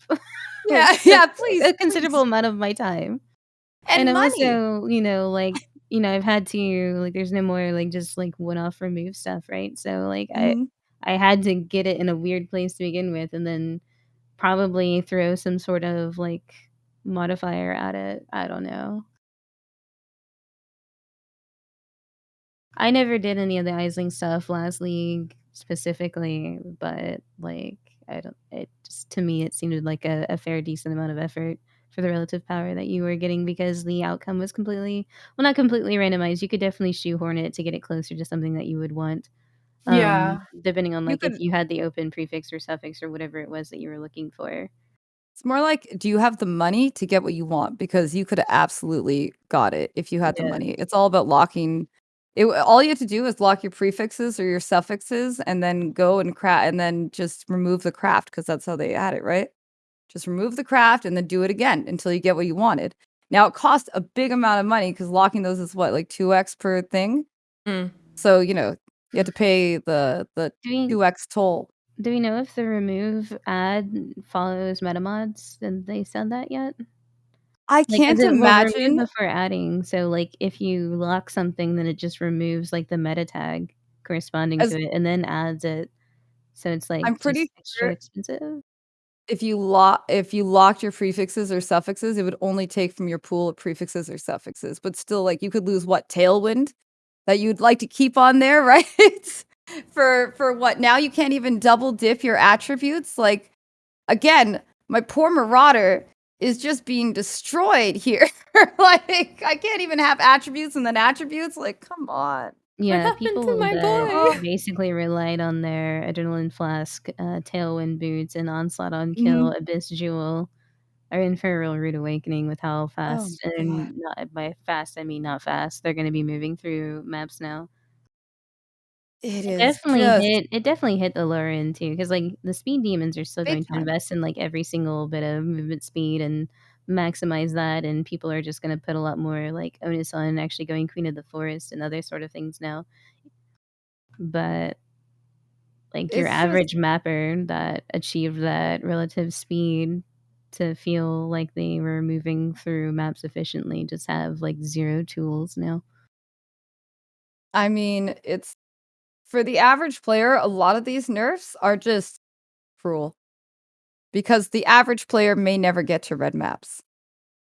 So like these are just kind of cruel. Like, that's how I feel. It's just a little like it's a lot. There are many, many things that they've done. I think that they should have did this over the course of like 2 or 3 leaks, so we could have accepted it a little easier each time. A little easier, a little better. This is a lot. Yeah. Yeah, I It have to just agree with says that that because it's definitely a dramatic change, and there's no short. It's not like PoE 2 is coming out next year, right? Like the fact that we're getting this massive of a Yeah. step down right now, considering that there's still some time where this can be like an ease process, makes me very curious as to why there is this necessity for a step down now versus more gradual over time with more Yeah. analysis and testing and data gathered between each step to really know like how far tuned down it should or shouldn't go. Sure, Noodle. Oh, I was just gonna say that Ashlyn, or however the fuck you pronounce that name, crafting bench, it just says it removes a random modifier. Yeah. So I don't know if it's going to respect. They always do. I don't see why. It says cannot. That should be now, however, cannot change suffixes means it probably could take away your cannot change suffix. Yeah, that's what I mean, is that it might And be just able gonna to take yoink away. up your 2x, thank you, nom nom nom. Yeah. I mean, it Yeah, happens so I don't all think the it would time. take away one of the suffixes, but I think it could take away the crafted modifier. The meta So, mod. like, not only do you have to go through the enormous time sink that is farming up Aisling that, actually made, those encounters interesting and worthwhile, besides from the usual, like, brainless, betrayal at that fled farming. And now it's just like, well, you have to go through all that effort, but then also yeet, like, multiple exiles per attempt just because. I think that her bench is going to be less useful, but her veiled chaos are still very good. Like Yeah, I love now, those things. yeah, you're just going to have to, unfortunately, farm them up, which means you're going to have to ignore her bench and get your chaos. Like that's it. And personally, like the crafting bench of hers, I honestly think like that is a more top end user experience of crafting, and a lot of people probably don't interact with it that much anyways. So it's most likely like fine. We still have veiled chaos, so she's only half assling. What do you think about the catalyst changes though? Because that was another one that I was just I like, really like Catalyst. I do liked that too. system. I really actually enjoyed that system. It's not even fully deterministic. It's just like a little bit of weighting in your favor that would made it really nice to craft for, your average bear like me. Because And you so I'm said just like, waiting, I just feel the need to point out that we need to feel the weight of our items, except in the case of crafting where there can be no weight. It is all RNG. It is only gambling. Yeah, You have no say over what's going to happen when you start your craft. Could have Great. almost got a spit take there. Yeah, that's just basically item enhancers now rather than meaningful when it comes to approaching those gear slots. And I like the Yeah. sort of like play and toying with the idea of like kind of durability. And I know a lot of people don't like it. I generally don't like it either. I think it's annoying. But durability in response to crafting was interesting. So like having to sort of like catalyze things back up or scour and then put 2 catalysts back up to bring it to 20% or like I don't know. I just thought it was a slightly interesting system without Yeah. like introducing the concept of sort of that, but without like having a vendor to actually repair your gear at every single like 5 maps or something stupid like that. And it made you, kind of invest, if you will, where you have to get more than the 4 catalysts that you're going to use to pump up a white item to 20% every time you're doing your, Yeah. doing your alt and regal scour spam. You're kind of chipping away at that, and so you have to Right. have more investment. And I think that was a very fair way to make it a little bit more difficult. And this just feels like, fuck you, you're gonna be a gambling addict. You don't get a say in how crafting works. You just have to hit the thing, and hope that you win, and there's no more way to ever have the odds in your favor. This isn't poker. This is a slot machine. Good luck. But gambling's fun. Don't agree. I liked how it also sort of like introduced, or would, depending on the cost, like, because if you were using the life and mana catalysts on like your rings or amulet or whatever to then craft for certain outcomes, like it changed the currency that you used to craft it too. And I felt like that was the payoff because of the sort of durability system. That was the payoff for it, is like you had to do Alkin Scours rather than like fossil spamming and stuff like that in order to, or like maybe you'd use the alchemical fossil outcome things and then scour it back down each time. So it created like really interesting like deviations from standardized like crafting steps that were unique to that, and now it's gone, and that's kind of sad. Is the take from this patch is that's kind of sad. That's kind of sad, and it takes investment, or like the two moods. It takes investment, and that's kind of sad. Yes. Yeah. Oh man. I think the problem is they do keep introducing things as a type of deterministic crafting and then saying, nah, not anymore. Yeah. If they gave us the context without the privilege of determinism, then it would never have been a thing that we were like, oh, you're taking it away now. But every time it's introduced, it's deterministic, and then it gets nerfed for being deterministic because it's too powerful. And yet your alternative way of acquiring gear besides trading is whatever drops on the ground, which, still hasn't been fixed.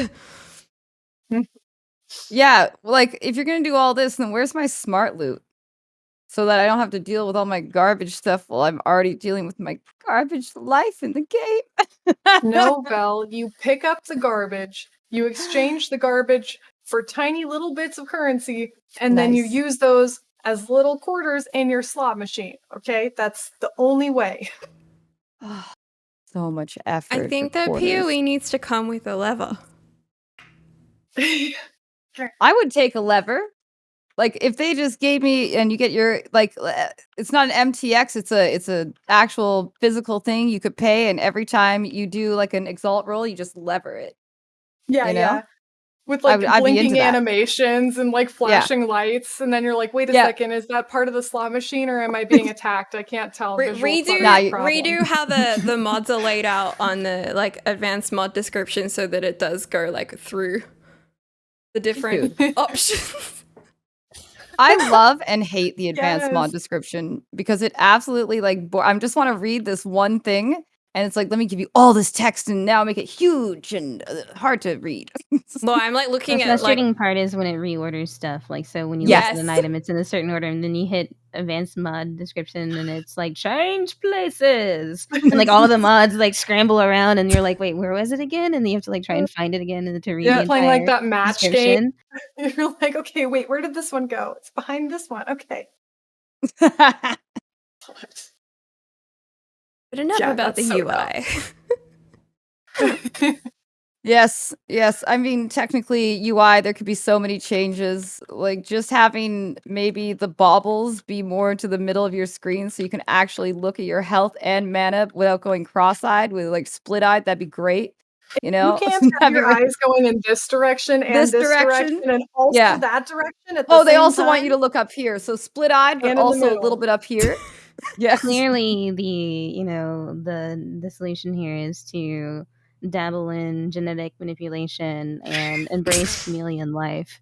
Hey, I'm interested in maybe another eye into you so that you can play PoE better. I need we just need another whole eye because that's still just moving everywhere. Unhinge it. Oh man. Unhinge my eye. I just need a third or four eyes, but on my forehead to help me. They can't be in the back of my head. They got to be on my forehead so I can look at all four corners where they want me to look at things on the screen. All right. At the risk of revisiting a rehash topic, I kind of want to just say that I don't think the Flask Changes really fixed Flask problem I don't think we said Not even a that. I little don't think bit. we said it before in the previous episode, and I don't think we said it now. And because we're talking about like what we can do with our eyes, I'm also thinking about what I can do with my hands. And I still gotta, Yeah. I still got 5 flasks, and I still got 4 fingers and a thumb. Yeah, but okay, as an MMO player, it doesn't bother me to have 5 flasks because first they're on 1 to 5, but my hand's really small, so I can barely hit the 5. So the 5 flask for me is the one that's probably least hit to be safe. And then, but normally I think that personally, this does not fix the flask, and I can't believe I'm suggesting this, but you know how Diablo 3 is very basic in their skill choices? That you have a rune and then you pick like an upgraded rune in that rune. Well, what if they just do that with Flask? I pick a Flask thing and then I pick an upgrade within that thing and then I set it and forget it. Like, so I don't have to actually touch it anymore. Because at this point, they want us to use Flask, but nobody wants to do it now. Nobody wants. Yeah, they've like, all right, we've essentially fixed Flask by making them like Shit. something that nobody wants to interact with at all anymore. Like they've Yes. just eradicated them entirely. And like if you want to save your hands, you basically have to essentially just turn them into like auto ailment removers, getting no consistent benefits whatsoever from any of them. So it's like you can't even hook it to your utility flask. Like if you get blood fairly often in a map and you want to have like some utility that, procs off of that, like a little bit extra armor or something like that, like it's not even consistent. Like Nope. the ease of access, like it's packaged up like some great thing, but this doesn't really solve the problems. Like I would like nerfing all the flasks respectively, fine, but selling this as a solution to hand strain is a bit much. Like And nerf yeah, flasks Yeah. because they deserve to be nerfed, right? Yeah. Like absolutely. When Yeah. 40% of your damage is by checking flask boxes, that's a problem. Those are the pobes I avoid. Okay. I find it pretty rich that they're looking at jokes like popsicle flask macro and saying, oh, yeah, you must be doing that because your hand hurts and not because it's super effective and beneficial and at basically no detriment to have your flasks up all the time. When I'm sitting here with carpal tunnel in my mouse hand twice, and there's no acknowledgement of that. I really don't think the problem with flasks was that it was hurting people's hands. I mean, I'm not saying that's for everybody. Nobody's hands were hurt in the making of these flasks. Of course, I'm sure some people were, but like people were using flasks all the time because it was super beneficial to use flasks all the time. I'm dying over here having to pick up, 5 different stacks of the same splinter. Yeah. Oh, no. Now it's just 2. Just 2 now. Mm-hmm. But guess what? Loot's Fixed. still not gonna come towards you in a reasonable way. So you're still gonna have to click all around and touch all the stuff. Okay. Oh, is that a fusing over there? Oh, but the alk's all the way over there. Oh, but your splinters are down here. Better just click but it around looks like it's here, but your character's gonna walk all the way over there, so now you have to move your hand to Is click it back at the upstairs or things that look like downstairs? they were in the same. Oh my god. Yeah, right? When you're like trying to click on something and your character can't get there. Yeah, I think flasks needed to be nerfed for their power, but come on. Get out of here with, oh, we're saving you from hand pain. Yeah. No, you're not. Yeah, it's definitely a Not universal this problem change, that anyway. extends beyond flasks. Yeah. It's far So if you like use every game the hand has that the picks up stuff off the ground is the same hand that delivers most of your damage, which is too much use on one hand, period. The end. I had to stop using my movement skill on my mouse button, not only because I absolutely destroyed my mouse 4 button like every 3 months. I'm not kidding. I like even good mice, like even like I had a Corsair scimitar, 12 button mouse. Within 5 months, it broke I'm not smart enough to use those. I need it for the MMOs. I don't have enough buttons. For I me, need more I'm buttons. really reliant on shift and control modifiers for MMOs. Oh, I do that too. I even have like shift mouse buttons now. If you guys don't know, my mouse has 6 buttons on the side here. Oh, damn. Yeah, and I even have shift and control modifiers on the because like let's just say I'm playing Final Fantasy and like it has 20 buttons. It's just too Yeah. many. But yeah, like I actually broke my mouse buttons and my hand would be on absolute fire. Like it would be on just destroyed from touching it. It's gross. I have nerve problems from how I sit, and it is always exacerbated by how much I click. Because it's like where my elbow sits on my chair, and then when I'm like just clicking a lot, it just hurts. As small people, I feel you here. Being also small people is like nothing is ergonomically designed for you as a small people. Though, So, I mean, like, Noodle put me the way onto my- like memory foam arm cushions. Yeah, because I had the same RSI. That's because of the tension on your elbow from. Yeah, because your radial nerve comes underneath there. Yeah, for me, like just I have a certain desk that requires my chair to be at max height in order to reach the desk. I had a And desk then, like like, that. if the chair is at my max height to reach the desk, my feet do not touch the floor. So now I have to have a stool underneath of my feet. And then my armrests fall at this really weird thing where one click up is too high, one click down is too low. So this like really weird situation with my armrests, and then my monitors need to be on a stand because I'm still looking down at them, which is bad. So there's like all sorts of weird. I'm looking down at my monitors because if I move it up, my cam will be blocked by my monitor, but I don't know where to put it. So I'm just like, I guess I don't see the bottom corners. You know, it's fine. Which does not help your survival in Path. Which does not. Well, you need more eyes. I do, actually. 2 more, maybe 4. Beautiful digression. I think it's time to talk about builds. Okay. I have what do you think is safe or good, or you're feeling like you're going to start with? My hollow palms are safe and good. I mean, even if they lost 50% damage, they still do a stupid amount of damage. So like, you know what? I lose my ground slam goes from 20 million damage to 10. Whatever. My ice crash goes from 15 to like what 7.5. That's fine. The nerfs are very insignificant. To still do the things.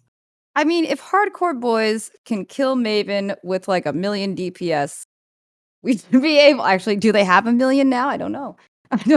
They might have been absolutely bonked. So, but like if they can do it, you can do that. I have a lot. There's, what's dead? Cold Dot. This dude. Wow. We'll get into what's dead. I would just like to announce that Zizarin's here with another Essence Drain Trickster guide to start.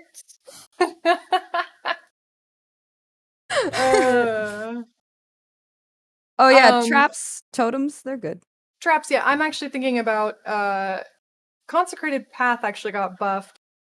Even though Consecrated Ground is, a little bit messed up with Inquisitor, and I'll save that rant for a little bit later. But I was thinking about doing Consecrated Path with the new Earthbreaker totem support, doing it as a chieftain because it's a slam, so it can slam, and I think it'd be really funny to watch my little totems slamming around with the Consecrated Path. So you didn't talk about Consecrated Path changes. No, Consecrated Ground, I know. I have things to say about that, but it's a little different for Chieftain because I wouldn't be going crit anyway, but yeah, I have. Okay, we'll talk about that in the nerf discussion. Oh yeah, that's true. My my Ice Crash, so they nerf Hollow Palm, but then they buffed Ice Crash to like 325% or some stupid shit, and I'm like, this looks fine. This looks fine. I'll take it. Yeah. Also, right before I read that they buffed it to 320%, I got done saying that if you have to buff a skill to 300%, maybe there's something fundamentally wrong with the skill. And then I saw Ice Crash, and I'm like, how fucking dare you make me eat my words? I was gonna say I was gonna hold you accountable for saying that, but then you dubbed yourself in, and I was like, you kind of took the fun away. I'm sorry, I did. I did. I was just. I'm still thinking about the 3. Like, there's a lot of 300%ers, and I'm like, but why has it got to be Ice Crash? I think it's trying to tell you something, Val. Oh man. The fundamental wrongness with Ice Crash is that it's very fucking good and everybody should use it. Whether you're a hollow palm or not, it's actually really solid. Like, now its damage multipliers and, like, wow. It's actually really fucking good now, guys. Trust. I'm gonna say traps. I don't think somebody said traps already, but I'm gonna say traps. Traps are fine. I'm absolutely starting traps. Yep. I'm starting What trap? traps. I do the weird trap mine stuff usually on a league start thing just because it's just fun, and also I like not having to think very much because the behavior of putting lightning trap in a mine basically turns into auto targeting because it's a projectile, therefore its AI will aim.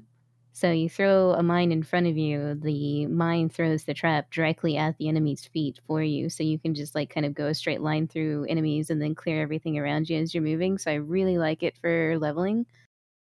And the damage is honestly fine. Like you're down a link essentially, but you can do blast chain for bosses, get a big like chain of the traps, getting the more multiplier by the end of it, and then you can go high impact later for the chance of double damage. There's some interesting double dipping that occurs too. So like the regen occurs for both of it. So like Sabo is like, what is it, 2% for each with a max of 10. So you're basically 4 at 4 immediately, hitting the 10 within like a second or a couple of traps being thrown.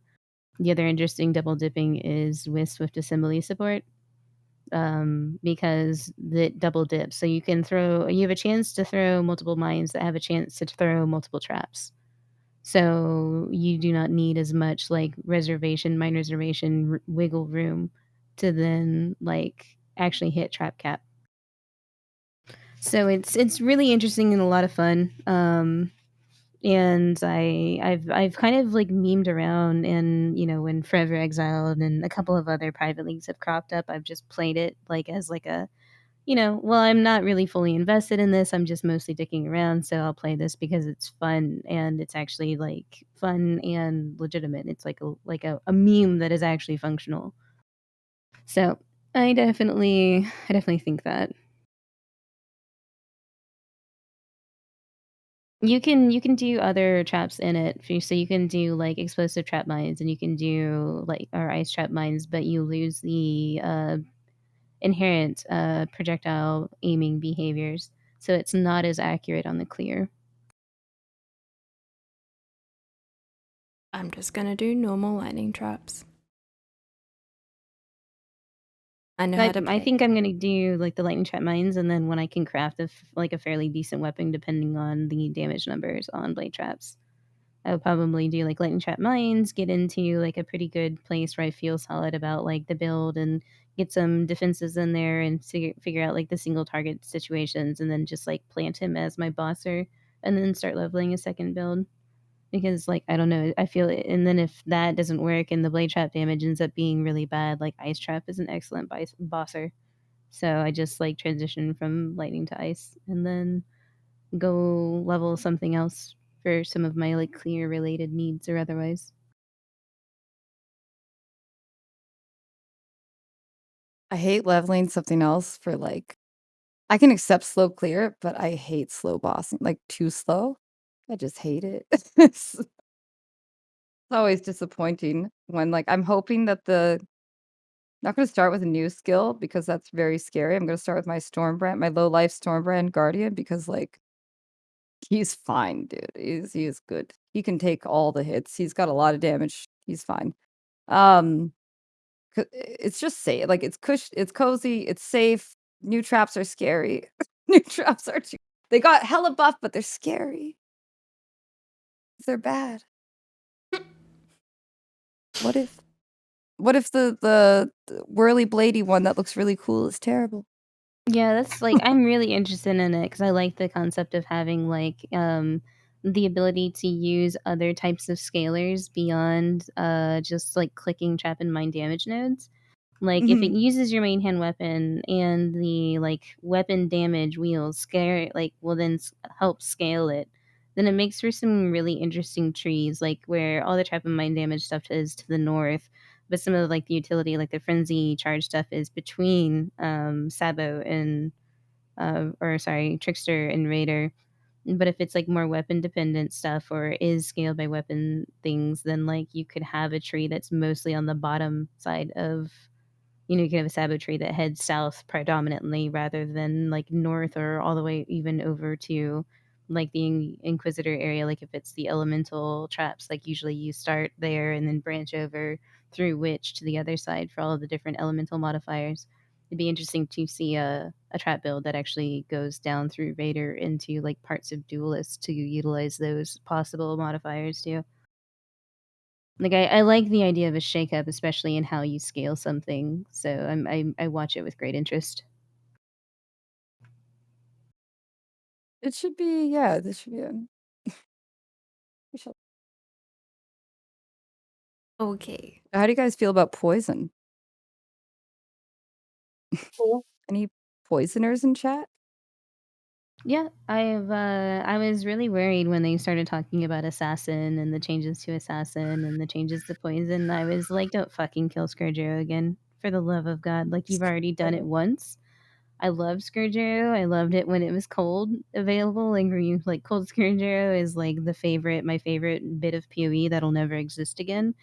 But like don't nerf its remnants, right? Like I still enjoy Scourgero as poison, just like don't do it dirty. But I don't know. I'll have to figure out like dust off the assassin build and then like dust off the Pathfinder Scourgero stuff that I theory crafted a while ago and kind of like see where they're at. 'Cause it's definitely, I don't know, They made some interesting. unfortunate word changes, changing reduced or lesses to or reduced to lesses, Yep. which is a mass like the damage loss on that is just absolutely and utterly brutal. It's like, oh my god. For people that don't know, less is a multiplier, reduced is not a multiplier. So anytime you see less, it's like it Big. hurts. It's the same thing as Yeah. more to increased. Like it hurts big time for anybody who is which ones did they fuck up? I feel like it was poison where they did that. I don't know where I have too many notes of patches.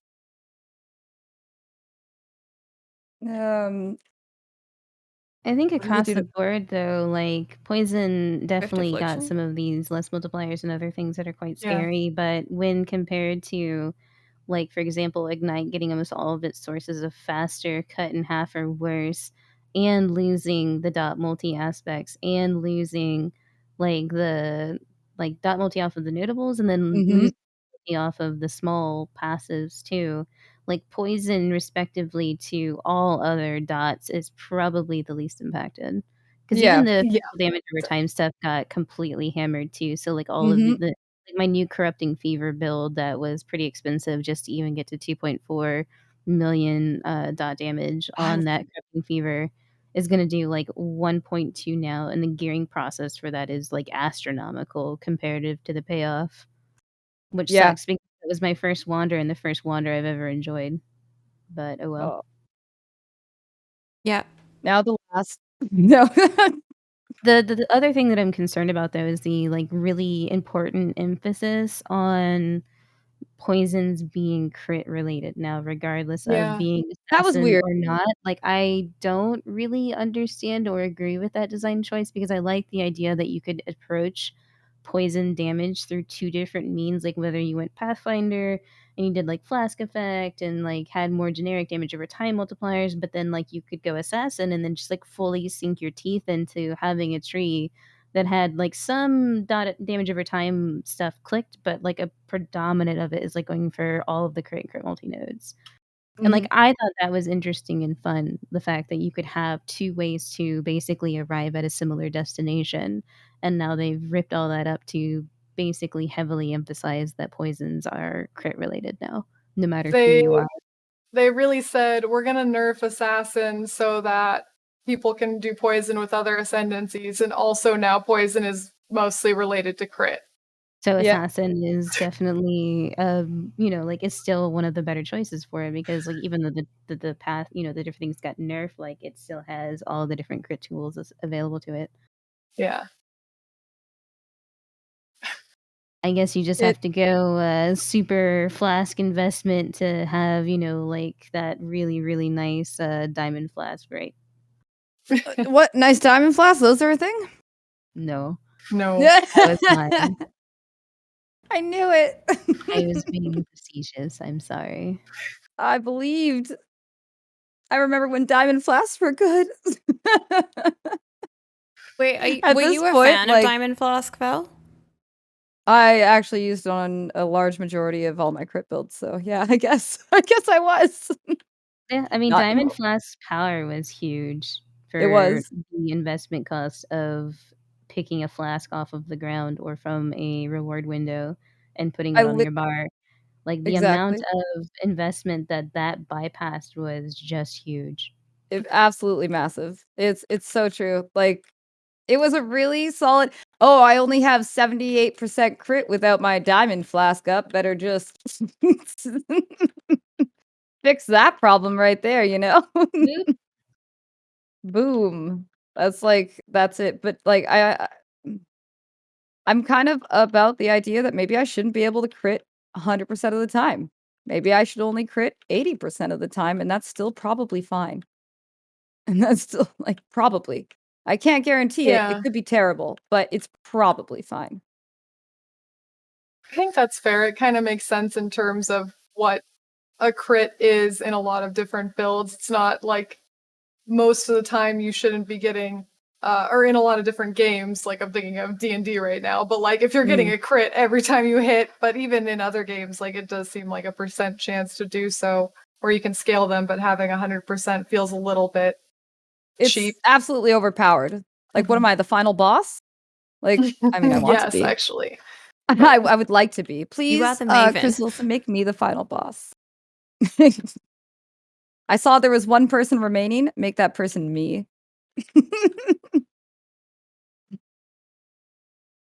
I would like to have a moment of silence for Flame Wall and all Ignite builds that utilize Flame Wall.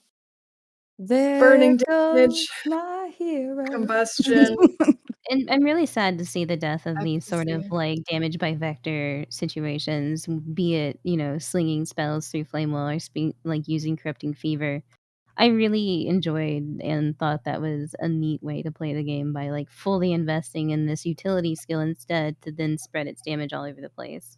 It's a Like, really fun playstyle. I just thought it was neat, like I thought that was compelling and different and oops. That's pretty neat. That's what it feels like.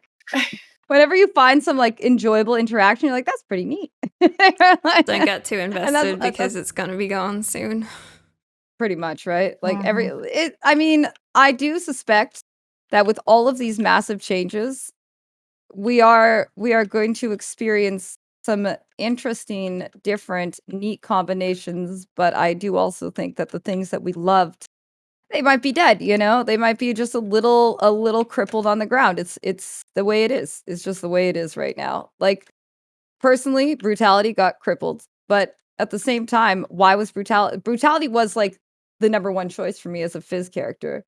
So now I get to be a little different. Maybe I want to add in a little bit of elemental. Maybe, maybe I go for Fizz as extra and just do that instead. Like, I don't know. Well, if you're doing some physical damage, like an ailment with bleeding, why don't you just put in hypothermia? I was gonna say, are we segueing into support gyms? Because I that's didn't the mean to, but I sort of stupidest- just thought about. stupidest change I've seen. It's like You of opened the all of door. them. I did. I'm sorry. If we weren't ready, I'm sorry.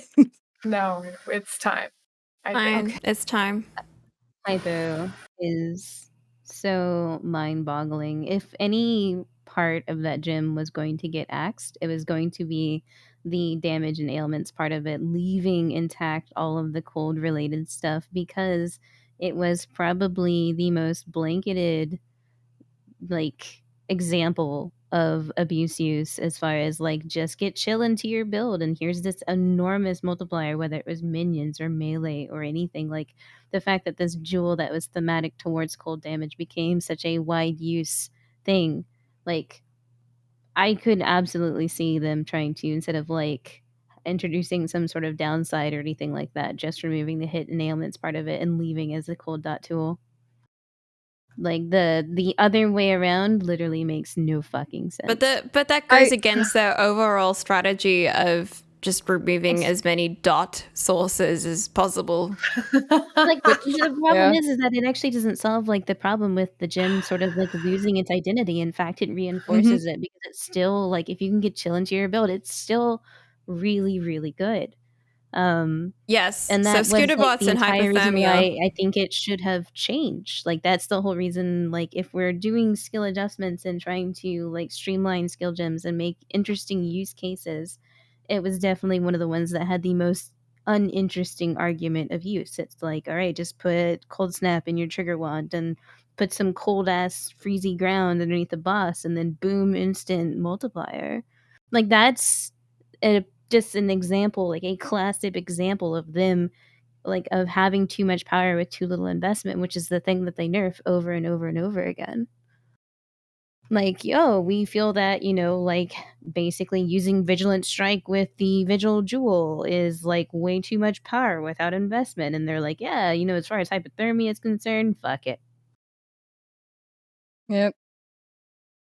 Yep. Just They I decimated don't it. get it. Why do they hate damage over time so much? Like, Yeah. you saw it with the fire damage over time, and even with hypothermia and bone chill, they also removed the cold damage over time from that. And so it's like, okay, yes, maybe hypothermia was in basically every cold damage over time build, but that's because there's not really a lot of sources of cold damage over time in other No. places. So it's not like there was all these options that we're picking from, and ooh, that's just the best one that everyone goes with. It's like you have like 3 Very or little. 4 that, Yeah. you can basically choose from, or then obviously you have a cultist, but that doesn't have to do with the supports. And so it's like, this is one of those things where it is really weird because there's some areas where they're pigeonholing, and this one feels like now everybody can do hypothermia, but also it doesn't have any benefit for the one thing that it was sort of intended for. And even if I think I heard Tarky say that it wasn't initially intended for cold damage over time. I don't care. It is now. Like, It's literally it is called now. hypothermia. Like, It's hypothermia. Like, what the just fuck? the word.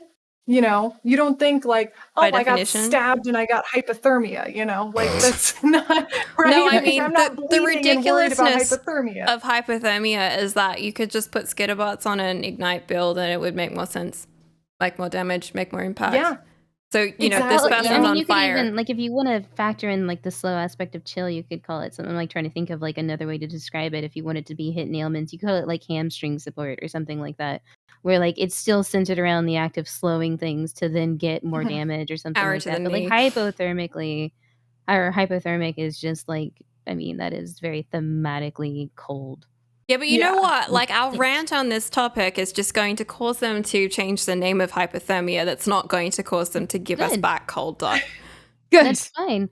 I mean, like, the problem is that they nerfed. My biggest problem with the changes to dot stuff specifically, be it skill gems, passive tree, or otherwise, is the Cluster fact that gem. not all sources of damage over time are equal, and some have better tools than others. Like, ignites are almost 100% reliant on gear and clusters because there is not a lot of sources of fire damage over time and ignite faster and blah blah blah on the tree. And then if they are, they're spread out into like 3 different corners of the fucking universe. Like, there's one up by Templar, there's one at the top of Witch, and the other one is down near like the Marauder area, and then the other one is between Duelist and Ranger. Like, okay, what build is gonna fucking hit all of those? None of them. That too. And then with cold damage, you have things like there's a little bit more access to cold damage over time because a lot of it's centered towards the top of the tree, which kind of makes sense thematically because that's where a cultist is, and Trickster's kind of up in that area too. And like, there, as far as chaos damage over time, like, there's a few different ways to scale the chaos stuff, but the problem is like, on a skill by skill evaluation and basis, not all damage over time is equal. There are definitely breakaway cases that definitely were doing too much damage for too little investment. As far as like fire damage over time being one of the key issues here, like, ignite damage was much higher than you could ever get on Vortex, or that you could ever get with something like Essence Drain, or even like Caustic Arrow, or anything like that. Like, ignite damage just outperformed by factors, like multitudes, compared to the other dots, but like all of it was sort of like hosed universally across the board, which really, really hit some of the ones that didn't, that maybe necessarily had a much, much lower ceiling. And the other part about that, I don't. Sorry. Go ahead. The other part about that I just don't really like is the fact that, you know, like all of them had suffered, where like some of the ones that were overperforming, for example, Toxic Rain by comparison to Caustic Arrow. Toxic Rain is a much, much higher ceiling because of the way it behaves. Caustic Arrow can't overlap, but the mana multipliers that exist now make self attack Toxic Rain like ridiculously expensive. Like, good luck sustaining that mana cost at high attack speed now. And like, I thought that was going to be sort of like very prohibitively, you know, like that was a good trade-off for that specific thing. No So worries. You won't have attack speed anymore because they took it off all the gems as quality, so you're fine. that's another rant. I'll save that one though. Mm-hmm. I have a big rant about attack speed. Mm-hmm. With the damage over time, I did get very frustrated when they really pinpointed cluster jewels for that, saying that it was too powerful and too many people were using it as a source of damage over time, and I just want to scream at them because it's not on the tree. Yeah. Like, it's not on the tree. There's only a few nodes that you can actually get with damage over time. We were basically forced into buying these cluster jewels, and it was really, really nice to not only have, you know, the base type of it where it's like plus 4% damage over time multiplier, for example, for a medium, but you could even roll as a suffix 1% increased damage over time, right? So it was really nice. You could really build off of that. And yes, it made things super powerful, but for them to be like, oh, it was too powerful. To me, again, it's another instance of too many people are doing this thing. That must mean it's too powerful. And that's not the issue. Yeah. Yes. In this case, the data is skewed. Well, I also just want to point out that like we use cluster jewels because we have cluster jewels. Like, isn't that the point? Like, you gave us cluster jewels. Did you not want us to play with them? Oh my god, it's the meme of the dog that's like, that has the ball that's like, throw ball, no take, only throw. Only throw. Cluster jewels. That's, yeah. With Cold Dot, and their absolute gutting of it, honestly, it's insanely powerful. Like, you put it down, and then you just avoid things until it kills stuff. Like, it can kill CI it kills all the characters. It's like the one build that can do Hall of the Grandmasters, unless you're like huge crib multiplier or some shit, that you can just go in with like 1,000,000 damage and kill them all. Like, it's fine. Even the people who are like they're on block. Oh, guess what? They can't block a dot. So like so I think they're like, oh, this is just too there's not a lot of ways to work around the cold dot, whereas at least a lot of mobs have like chaos or some resistance and things like that. Cold dot just drains them. So I think they just decided, fuck cold dot, we actually don't like it anymore. I think that's what they did. They were just like, I looked at it and I think this sucks. Wintertide brand, you're going in the garbage. It just feels like the whole like indirect dealing of damage is somehow against GGG's mentality, but like they did design the indirect damage types. Like, it's a thing. Yeah. They want us to do hits now. That's pretty clear. Which is weird, because then why give us the damage over time to begin with? Exactly. I mean, technically, Caustic Arrow used to be called Poison Arrow, and it's been in the game since like forever. So then maybe eventually they're just like, we don't really like it, but we already have it. So what if we just make a couple more? Like, what if it was one of those, right? You know, maybe let's see how much the players like. Shit, they like it a lot. That's because really, yeah, it's why even keep it at this point? Not necessarily like poison builds. I'm sure there are a lot of people that are going to come out and find their damage over time builds and slap ass. Like, I'm sure of it. People are really, really creative. I'm just going to say this, and it's kind of like a positive thing for the whole community. But when I look sometimes on Twitter at the people who follow Path, it's like doctor, PhD, scientist. I'm like, look at all these big brains here. just figuring out shit on Path. You know? There's just so many big brains on Path, so I imagine they'll just like figure it out eventually. Yeah, a lot of 5 heads. I'm sorry, that's too funny. Okay, so I do like the comment in chat that's saying that they wanted to nerf sources that increase damage and defense at the same time, like Archmage, since Cold Dart slowed enemies, which is a form of defense. But I don't know, I fundamentally want to disagree with the like execution of that because cold things slow things down. Like, Yeah. that's a thematic fun, like that's just how that works. I guess Well, and they issue also that kept in the hits and ailments. So if you're talking about chill in particular, that's still an element of a lot of the supports they nerfed. They just literally took out the damage over time, not the ailment that slows things down. Yeah, so you can still slow stuff down and do that pretty easily with Hypothermia and Skitterbots in builds that have no business dealing any cold damage at all. Yeah. Mm-hmm. It's true. Yeah.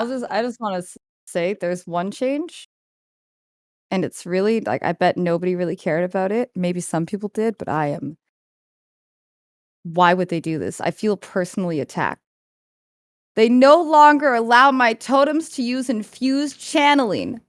Why? Rip early. Why can't they use infused channeling? Are you just trying to say, oh, you did incinerate totems? Fuck your incinerate totems. Okay, maybe I start with the flame totem. Well, yes. What does that mean? For those of us who've Infused never channeling. done it.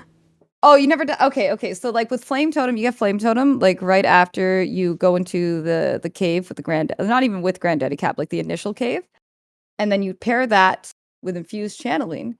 Then you got a sick 2-link that lets you go through the game pretty easily. I actually bring it all the way to maps. Like, it's just really good. And then I eventually put on efficacy, but they nerfed that to the ground, so I'm really pissed. You know? Like, I don't because that's it. They nerfed my infused channeling, which I would use for my like if you want to make like a totem setup and you want to use like storm burst or you want to use incinerate or like any kind of channel. Well, now you can't now because they took. I mean, you can, but like they took away the big damage for it. So like, why? Why? Yeah, like the infused channeling was basically baby hypo for channeling spells. Yeah. Like even if you couldn't get the infuse up, it was just such a fantastic multiplier that there was no reason not to use it. Yeah. Like early Holy Flame Totem leveling is usually like what Holy Flame Totem infused channeling and then summon Phantasm on kill support. I guess It's is just like really comfy, yeah. Yeah, and so it's just like the death of another sort of very. I would literally give up a 4-link for it. Like I would multi-totem it to have 2, and then because it's just nicer to put it up and run by packs. But I guess they were like, you can't do that anymore. No fucking totem killing what? Like they just took it away. They just took no. You can't have. It's like it's such a simple change to do, but like it wasn't even something that was like insanely effective. You know, it was just. I just feel like they hate channel skills now too. Like they hate channels and dots. Maybe they just except didn't want Cyclone totems to have all that increased damage reduction from the infusion of their skill gem type. Like that was just too far. I guess it just went. It was too much. It was just too good. Have some sort of buff like that. I'm still like buffs to totems. Who would? Why would we do that? Oh my god. Yeah, but I mean, Cyclone got a 5% buff or 4, some shit like 4 to 6%. I can't remember exactly. Like all the other melee skills got like massive buffs, and then Cyclone's like, yeah. Cyclone deserves it because it's a good skill. Yeah. Oh man, that fucking infuse. Like I get it, but I don't get it. Have we talked specifically about Archmage yet? Only Side talked about it, you know. Have any of you guys played it? I played it extensively. Okay. No. Well, Like, then I'll Mind go Over to Matter builds BK. in general were, like, some of my favorite anyways, like, even from, like, leagues ago before Archmage was even a thing, like, I played a lot of, like, Mind Over Matter, like, TR Trickster back in hardcore days just because of the recovery of Weave the Arcane and the EHP presented to the right side of the tree where it's really hard to get a high life pool. But Archmage specifically, like, in some ways, we absolutely had this coming. Mhm. It was something expected. Did I expect it to the prevalence of what it was? Certainly not. But then again, like I said earlier in the podcast, we did literally turn on RF for funsies to basically use it as an extra damage link and then run around in their faces in all of their hardest content, sustaining RF with plenty of recovery to spare to then cast spells and take damage and all this other kind of stuff. Like, we basically shit in their Cheerios with how good it was, and then we're all like surprised Pikachu face when we got hammered. But Yeah. yeah, I think for the most part, like as far as it was beautifully simple in the way that you could just basically focus on solving one problem. One problem being having big mana pool and making sure mana pool fill up quickly. That's literally the only two problems you ever had to solve with Archmage builds. And I guess with the whole it takes investment part of PoE now, it's just, that's too little thought being put in for too much power. Needed some I jazz am not hands. smart enough to offhandedly know with all the different new mana multipliers on all the gems how that effectively like helps soften the blow of the skill gem nerf itself. I guess I'll wait for POB to come out and then fiddle with stuff accordingly to see where we're at. But the changes to Hyro specifically, I think Archmage on Necro is still mostly okay. Archmage on Hyro will take significantly more mana investment and like actually have to click on cast speed nodes and all this other kind of stuff. Like Arcane Surge Effect Oh, was such a neat concept to then just like hose entirely. yeah. Like the percent mana granted by that was awesome. Basically the same stat that's on Cloak of Defiance that makes it so good, and now it's just mana recovery rate, which is like a drop in the fucking bucket by comparison to what it provides you. It is. So if you want to do what you did before and run around with RF on and clear the feared with 60%, I increase item quantity while like face tanking shaper slams and getting beamed by two different shapers at the same time Elder is doing a donut on your face. I mean, I just don't think that's going to be possible anymore. I'm gonna say right now, though, that should have never been possible. Like, period. That should be It like got ridiculous for 100K. sure. That should be like not 100K, sorry. Like that should be like a 100 or plus exalts for that because nothing should be so trivialized like that. Like, how is that fun to trivialize the game? It's like the people who cheat in Apex. It's like, how is that fun to just let a program do this stuff for you so you don't actually have to do anything? Like Like, auto Yeah, I aim. mean, I how are definitely you rank it up enjoying there with yourself? abuses too. Not even abuses, but like a lot of Fortify Infect stuff. Like Max Buff Yeah. with a lot of Well, Fortify yeah, Effect yeah. feels like the same thing as having such a big EHP pool with high recovery. It's just like two different sides to the same coin of like, this isn't Mhm. okay. The This is problem that I why have with this is that these are the types of builds that are allowing players to actually approach this content for the first time ever because it's either safe enough or simple enough for them to yeah, understand, approach, and really connect with. And now these builds are being kind of like thrown by the yeah. wayside, and that feels sad for me. But It's I an don't know. issue with the content itself because, again, there's no visual clarity. Like, there's so many other problems with the content that it seems like 1,000 times safer to just get enough damage or, just be able to stand there and tank beams so that you don't have to worry. Like that because you just can't see shit. Like, What's let that? me at least zoom out a little bit more, you know? Like, maybe that would be, something I'd be more agreeable to at this point because I just, like, I can't I can't split my eyes. Like, I'm just not that good, you know? I'm not that good. I'm not a chameleon. Yeah, on one hand, it's definitely visual clarity and the amount of stuff like that. But the other side too is that like there are fundamentally like people that play this game that either through just circumstance or otherwise just cannot react to things as fast as the Mhm. tempo that the gameplay has right now. Like the bosses maybe move too fast, or they do their attacks in They too will many rapid now. successions, and like these highly defensive builds were finally opening up those boss fights for them. Yeah, I And just that feels sad that they're kind of getting bonked down to the drawing board. well, this is gonna be a very controversial hot take, but I don't think that if you like, this is really controversial, and I apologize, just right now.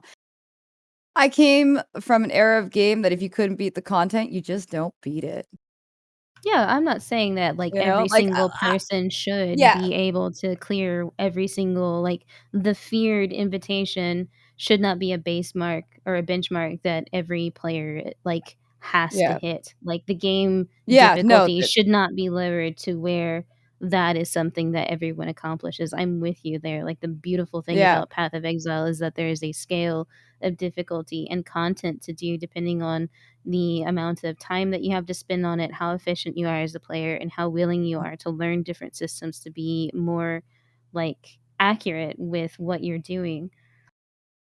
So But like, now with saying that, I will also admit that they scaled this down in speed, but the bosses, they're still fast as fuck, dude. They're still on the old speed. Didn't they make the Act 1 stuff faster?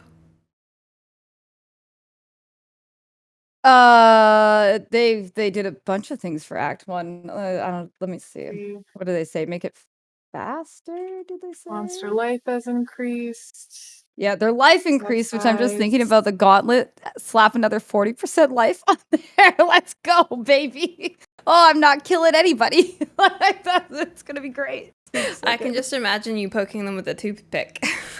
Exactly. I'm just like, is this working? Are you hurt? Like,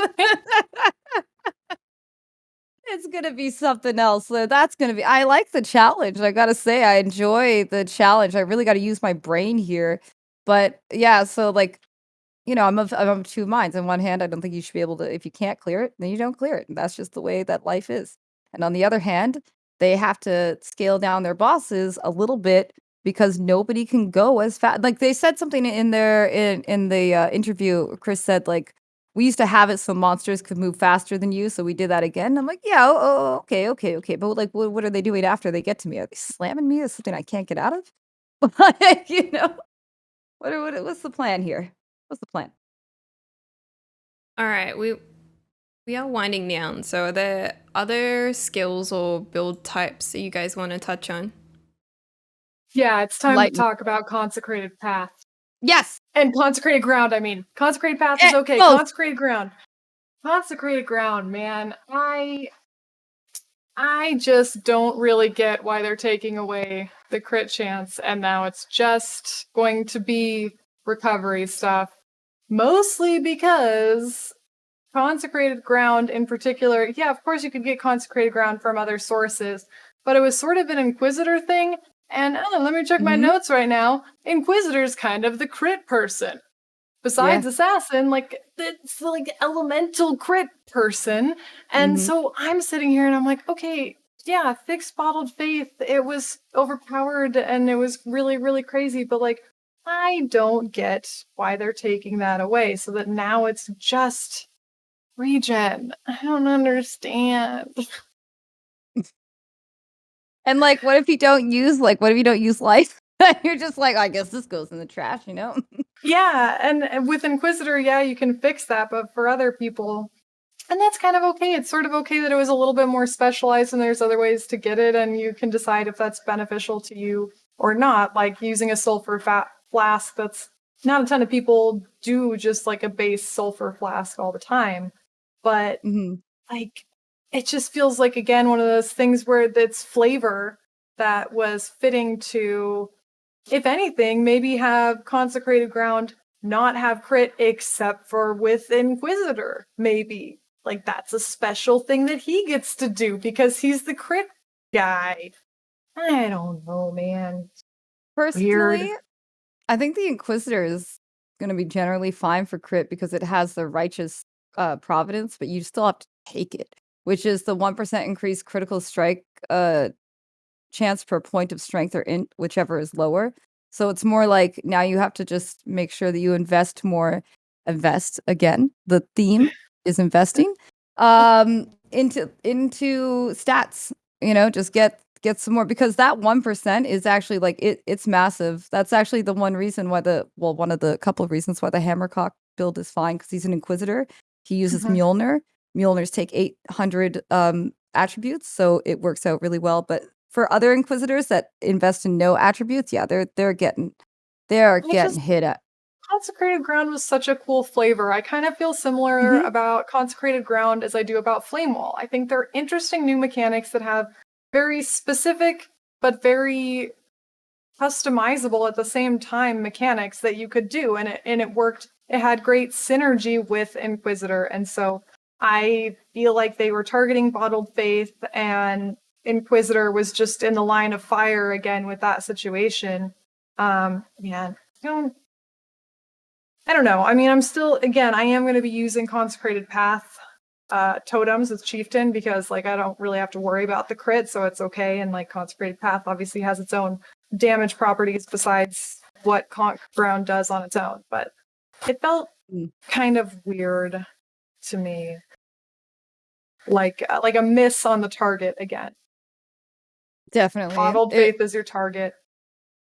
I don't think Bottled Faith is the target. I think that even just because it's like that flask, the sulfur flask, like a 40% more damage, or not more, but 40% damage, and then Conch Ground, which gives you crits. So it's like it's a clear choice until you get a Bottled Faith, right? Like it stays on because what does it do? Damage.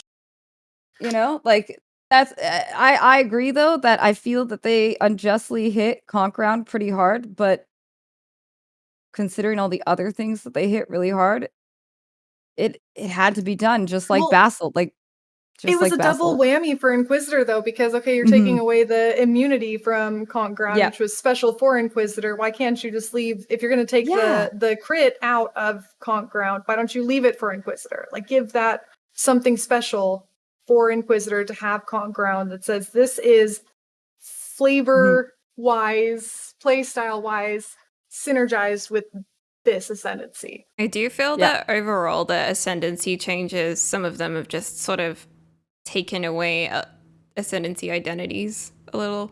Yeah. Or Did you not see that Slayer change? My God, dude, that Slayer change. Is that the one where they just switched two of them? Yeah. Yes. I was like, it's a buff, okay? Yeah. It's the only buff there. Yeah. Yeah. Because literally nothing changed. I thought about writing a note about that. I was like, this is the most important change in the entire patch notes, okay? Honestly, thematically though, in terms of what the nodes actually do, it kind of makes sense, but I was just like, oh, okay. Okay, but I want to talk about names for a tiny sec, because it means I get to revisit an earlier topic. Flasks, the of warding suffix, which removes curses, and the introduction of the ward mechanic, which has no interaction with curses at all. Have fun, new players. You have a ward flask and a flask of warding. What does it mean?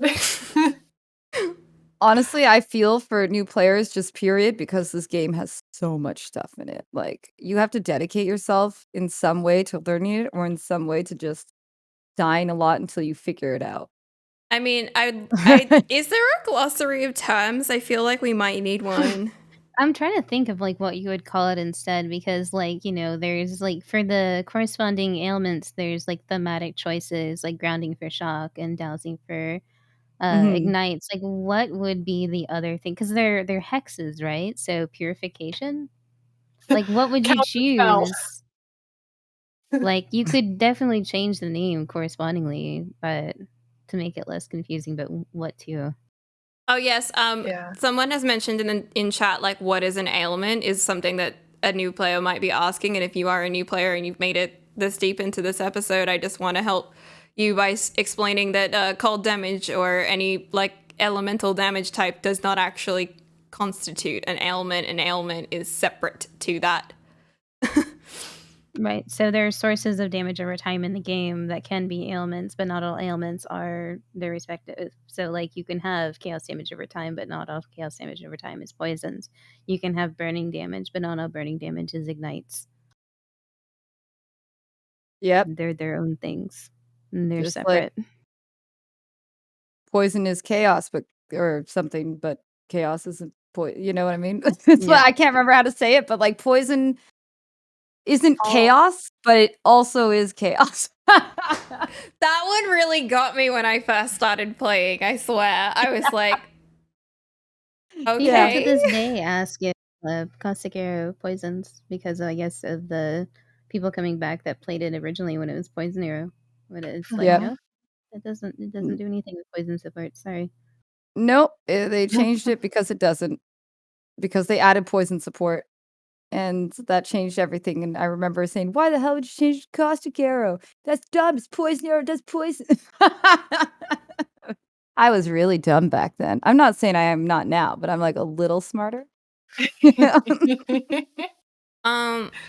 Okay, we got last words for consecrated ground. Does anyone have other last words regarding gems? And I have, Lightning arrow! Woo! Alright. that's it? I'm really happy that there's like some thought given to giving damage back to elemental bow builds, but like there are so many other ones besides just lightning arrow dudes. What do you mean? Lightning arrow is the only best one. I like it. Like out of the different choices, it's definitely like my favorite, but there I like some variety, right? Yeah, the lightning arrow plus the chain difference is actually gonna be stupid good. And speaking of chain, that's the word. Spectral shield throw, dude. That Yeah. is gonna be a clear demon.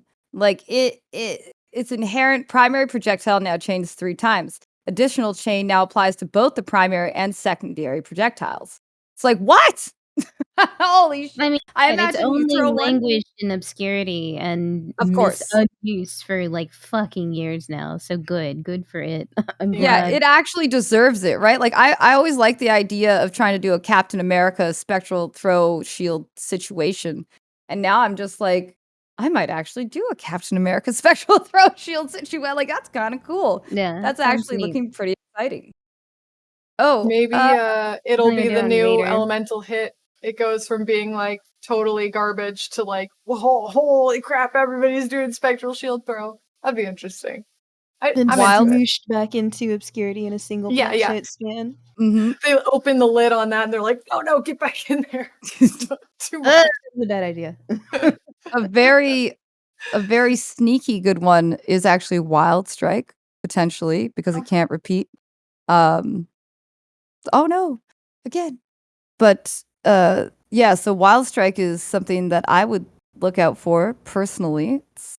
It could potentially be really, I mean, it used to not be that good for bosses, but now, especially with some other supports we have in the game, like the Trinity support, dude, it could be good. It could be really good. I have like closing concerns that I guess could segue into, I guess, wrapping up, but I don't know where we are. I think we do need to work towards that. So I feel like we just need to rapid fire hit through any final gems that we want to point out really quickly. And then Okay, so mine's BK. not gym related, so I will wait. I will yield the floor to any other gym talk. Glacial Hammer, Poggies. They increased it and it already can do pretty good damage. Like I know it's a meme, but it's actually like the increase of the damage is actually pretty interesting. Haven't they tried to increase it like like every league for a while Well, that's now? why They're it's like 500% now. yeah, and they're like, fine, so full. We'll see. Oh my god. Yeah, so it's it looks like it could actually be like pretty fun. So we'll see how that goes. And I wrote down one more, but I'm like, where did I even write it? Eh,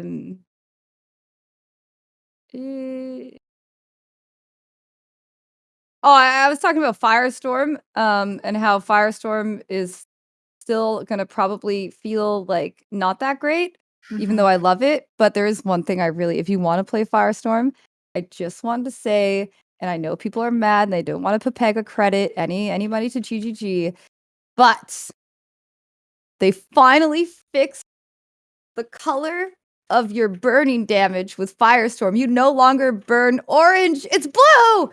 It's blue with Stygian. Yes, I'm so happy. It's blue. It doesn't look ugly now. I'm so ready. I'm like, yay. The part of that that's really funny, though, is that the original OG Fire Stygian MTX was Volatile Dead, which still burns orange because it was not mentioned in the changes. They just forgot about Volatile Dead. No, we were so close. We were so close. Yeah. Oh my god. No, I'm just thinking like that when I actually read that change, I was pretty excited because when I saw those MTX, I'm like, oh, that's really cool. Why does it burn orange? Yeah, Like that's the whole reason why I literally did not buy it, because I knew that would annoy me to a point where I'd unequip it anyways. Yeah. True. I mean, it is Firestorm after all. Do we want to give a moment of silence for Spellslinger? Spellslinger, you had a really good run. But your time is up. And It's Poet's another Pen. one I'm just not surprised by. I guess I was more hurt by things that I felt were a little bit unjustified. I think that was clearly a ton of people were using Spellslinger. It's super, super fun. I think it's a great playstyle. It will be sad to see it go, but that one made sense to me in terms of build diversity. And like, obviously there's a lot of combinations you can do, but in terms of the mechanics that you're doing, kind of same across a lot. So rip, I guess. I don't know. I feel like the choice they made with it made it unplayable, so it shouldn't exist instead. I mean, there is literally no reason why anyone would use it now. Some guy's gonna find a way, and then he's gonna delve to like 2000 and be like, "What the hell is this?" Like that's just gonna be one guy, and then you're gonna find out his profile is private, so you don't really get to see what it is ever. It'll stay a mystery. Private profiles. Good fun. Yeah. All right. I think anything else on we've talked about new skills, we've talked about old skills. I do want to just like also spend a tiny second saying that Second Wind support is borked now. Oh god. Oh yeah, Second Wind and Controlled Destruction while we're at it. Both Second are Wind, though, absolutely is decimated. just completely destroyed.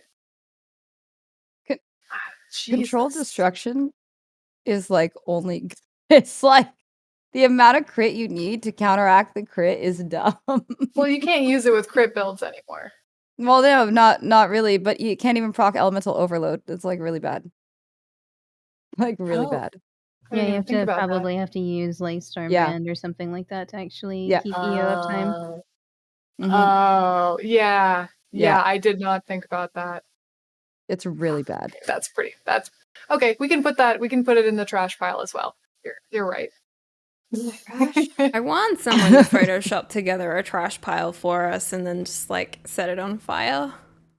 Oh my god, that's great. Different gems and uniques and stuff. Plus Yeah. Okay, Have like a dumpster that's on fire. We're still just trying to get in it though. Like there's gotta be something. So we can wrap this up and finish on a somewhat of a higher note. What are you excited about on Friday? Because let's be honest, we're all gonna late start anyway. BK, did you have another bad thing? Yeah. BK can. Yes, please do I'll your handle thing. the segue, I guess. One of the things that I'm really concerned about with some of the decisions that they've made here is like how the game will inherently feel, because that is a lot of like what I base my enjoyment off of, is how a particular skill or build or defense or damage, like how it all feels. I'm not much of a numerics person. I'm a feel-based gamer. So my concern is I understand slowing down our movement speed. I understand like most of the different changes, but the combination of mana cost problems in combination with basically decimating all like inherent sources of attack and cast speed aside from either supporting spells or supporting skill gems like, like Blood Rage or getting it on the passive tree, which there isn't a whole lot of cast speed on the passive tree outside of like the Witch starting area and a couple of like there's Mental Rapidity, there's some nodes by Scion, there's some nodes like I think to the top of the northeast of the tree, but like comparatively speaking, there's much more access to attack speed than cast speed, pretty much across the board. But the thing that I worry about though is that between the mana costs being so high, the overall slowing of attack speed and cast speed for certain spells, and the movement speed, is that skills that previously felt good are now going to become clunky and cumbersome and difficult to play and more frustrating than they're worth, and nothing kills an action RPG faster than to me than to remove the kinetic feel of a certain skill. Like I will play an absolute like garbage skill as far as damage is concerned if it feels fun and good and engaging to use. Like for example, like the corrupting fever KB Wander, like the damage was nothing to write home about, but it was fun to play. It felt really good to use. I enjoyed the skill immensely. So even though my top end was 2.4 million, where other builds like my Archmage build was doing like 18 to 22 million, like I'm fine with stepping down and still having that like fun factor attached to it. But with these sort of like systems that are being slowed down in separate ways, the like breaking the way skills feel to players is probably like one of the most dangerous things to do. So that's the one part where I'm a little concerned about the future. Like I'm assuming that with investment and with gem levels and with like gear and all the different ways that we'll have to solve these problems, we can get them back to a state where they will feel good in the end game and they'll be fun to use and everything like that. But there's like the whole leveling and progression system where you have to like kind of hoof all of this broken stuff through the story and into, like your early mapping experiences and all that other kind of stuff. So I worry about that a lot. Like I'm kind of worried about like logging in and things just not feeling very good. But to segue, I've never been more excited to explore so many different types of builds. Like I am normally like I usually do 4 to 5 builds a week. There's 8 I want to do already, and that is not even accounting for fringe cases where people are going to be like, "Yo, guess what? Like this really cool interaction I just discovered." I'm going to be like, "Sweet, I want to do that too." So, like, as someone who's mostly build creation centered, that enjoys build exploration and whatnot, like, I'm fairly excited about the league mechanic too. In certain ways, like, I think that it's an interesting concept. I'm interested to see like what it all ends up being. But all of the different new skills to play and some revisitation of old ones, like, I'm pretty excited. I just hope the timing can still be something that's manageable and fun while also, like adhering to their vision moving forward. Wants to go next? Um, Go ahead. yeah, I mean, I think we can all acknowledge that we're going to be starting this league with both of our kneecaps bashed in. But that kind of, as BK said, it gives us the opportunity to really try out different builds. I mean, even for me, I'm usually someone who leans heavily towards doing Elementalist or any kind of witch build, or really going for trickster builds as well. And there's certainly a lot of other builds that I'm looking at just because of, changes to damage over time, changes to ascendancies, and just changes to how I'm going to have to think about how I interact, not going full glass cannon necessarily and really having to invest, if you will. And while I'm not completely sure how I feel about the mechanic yet, I feel like there's so many ways that it could go, and I'm really hoping for the best. I think there's a high potential for some really tasty lore here. And I have a good feeling. I think we were pretty light on the lore last league, and there's a really, really solid potential for some really interesting story, and at the very least, some very interesting environmental changes, which is something I think, especially for people who've played for a long time, you're going through the same acts, you're doing a lot of the same maps. I mean, every time you get a new map, part of what's so exciting about that is that it looks different and it looks cool. And so having these new different areas and potentially a lot of different new areas that are not only different for the sake of being new, but also potentially have meaning in terms of the story is something I'm really excited about.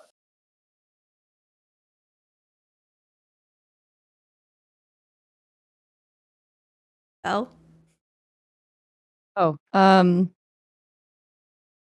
well, I suppose I always enjoy fresh leagues because I always like to start from scratch again. It's like, that's really fun. So, all the support gems are destroyed, so that should be pretty interesting. Not all of them, but a lot of them. Um, and this is I've been debating it. Should I say it? The thing I'm most excited about, other than just having a fresh league, because fresh leagues are always pretty enjoyable to me. I look forward to the takeout that I'll be having Friday because it's the days I don't cook on What league you starts. getting? I don't know yet. Oh my god. I don't know. Be anything. That's the best part. The best part is like, oh, it's league start. I get takeout. Oh, shit. Yeah. Treat yourself. You know, I think exactly. I mean, who has time to cook when you're too busy trying to level? You have no time. There's no time. I meal prep in advance. So Oh, there'll be man. like a pan of lasagna and enchiladas in the fridge for people. Ooh, that sounds so good. I'm so hungry Can right I now. buy your lasagna? I wish. That would be so awesome to like actually like do food prep for everyone and then just shove the different pans of food through the internet to folks. Yeah, well, that'd be Yes. so good. Come on, make it so Catering technology. services would be I awesome. believe. It'd be incredible. But yeah, that's it. What about you, Pi? What are you excited about? I feel like optimistically, everything that I get up to in the game from 315 is going to feel more earned, right? Mhm. Like the achievement driven feeling of like if you get to a certain point leveling in hardcore, I feel like that kind of feeling is going to happen in softcore and in the game now. I'd really like there to be, equivalent in terms of item rewards that are dropped by the monsters that we kill, but I hope that the feeling of achievement and like that's probably what I'm looking forward to. Also, I love the idea of a meta reset. I know some things will always rise to the top and people will figure out how to, make new metas and make new as much abuse as they can type interactions, but it's good to have a moment where the entire community is kind of stumbling. It's good for the Like, game to be like, yo, check yourself. Yeah, of all the different ways to handle sort of like player power, like as painful as this is, I'm much happier with this than like a number crunch scenario. And some of the other things that could have happened, like this at least kind of maintains a level of like you don't play PoE if you just want things to be easy. You play PoE because you like to solve problems and you like to learn. Like how much you enjoy those two activities wildly differs from person to person, but it is a problem solving game in an action RPG, and those problems still have to be solved no matter what.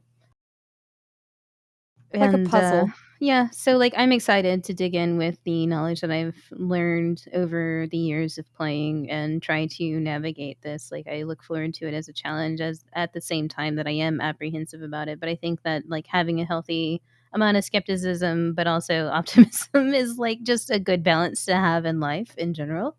So like I feel like I'm split right down the middle between the two. Yeah.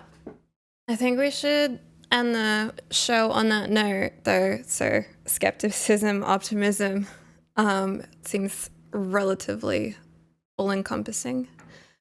Thank you for listening all the way to the end. I guess we got you hook, line, and sinker, and we'll see you on the next one. Bye-bye. Bye-bye.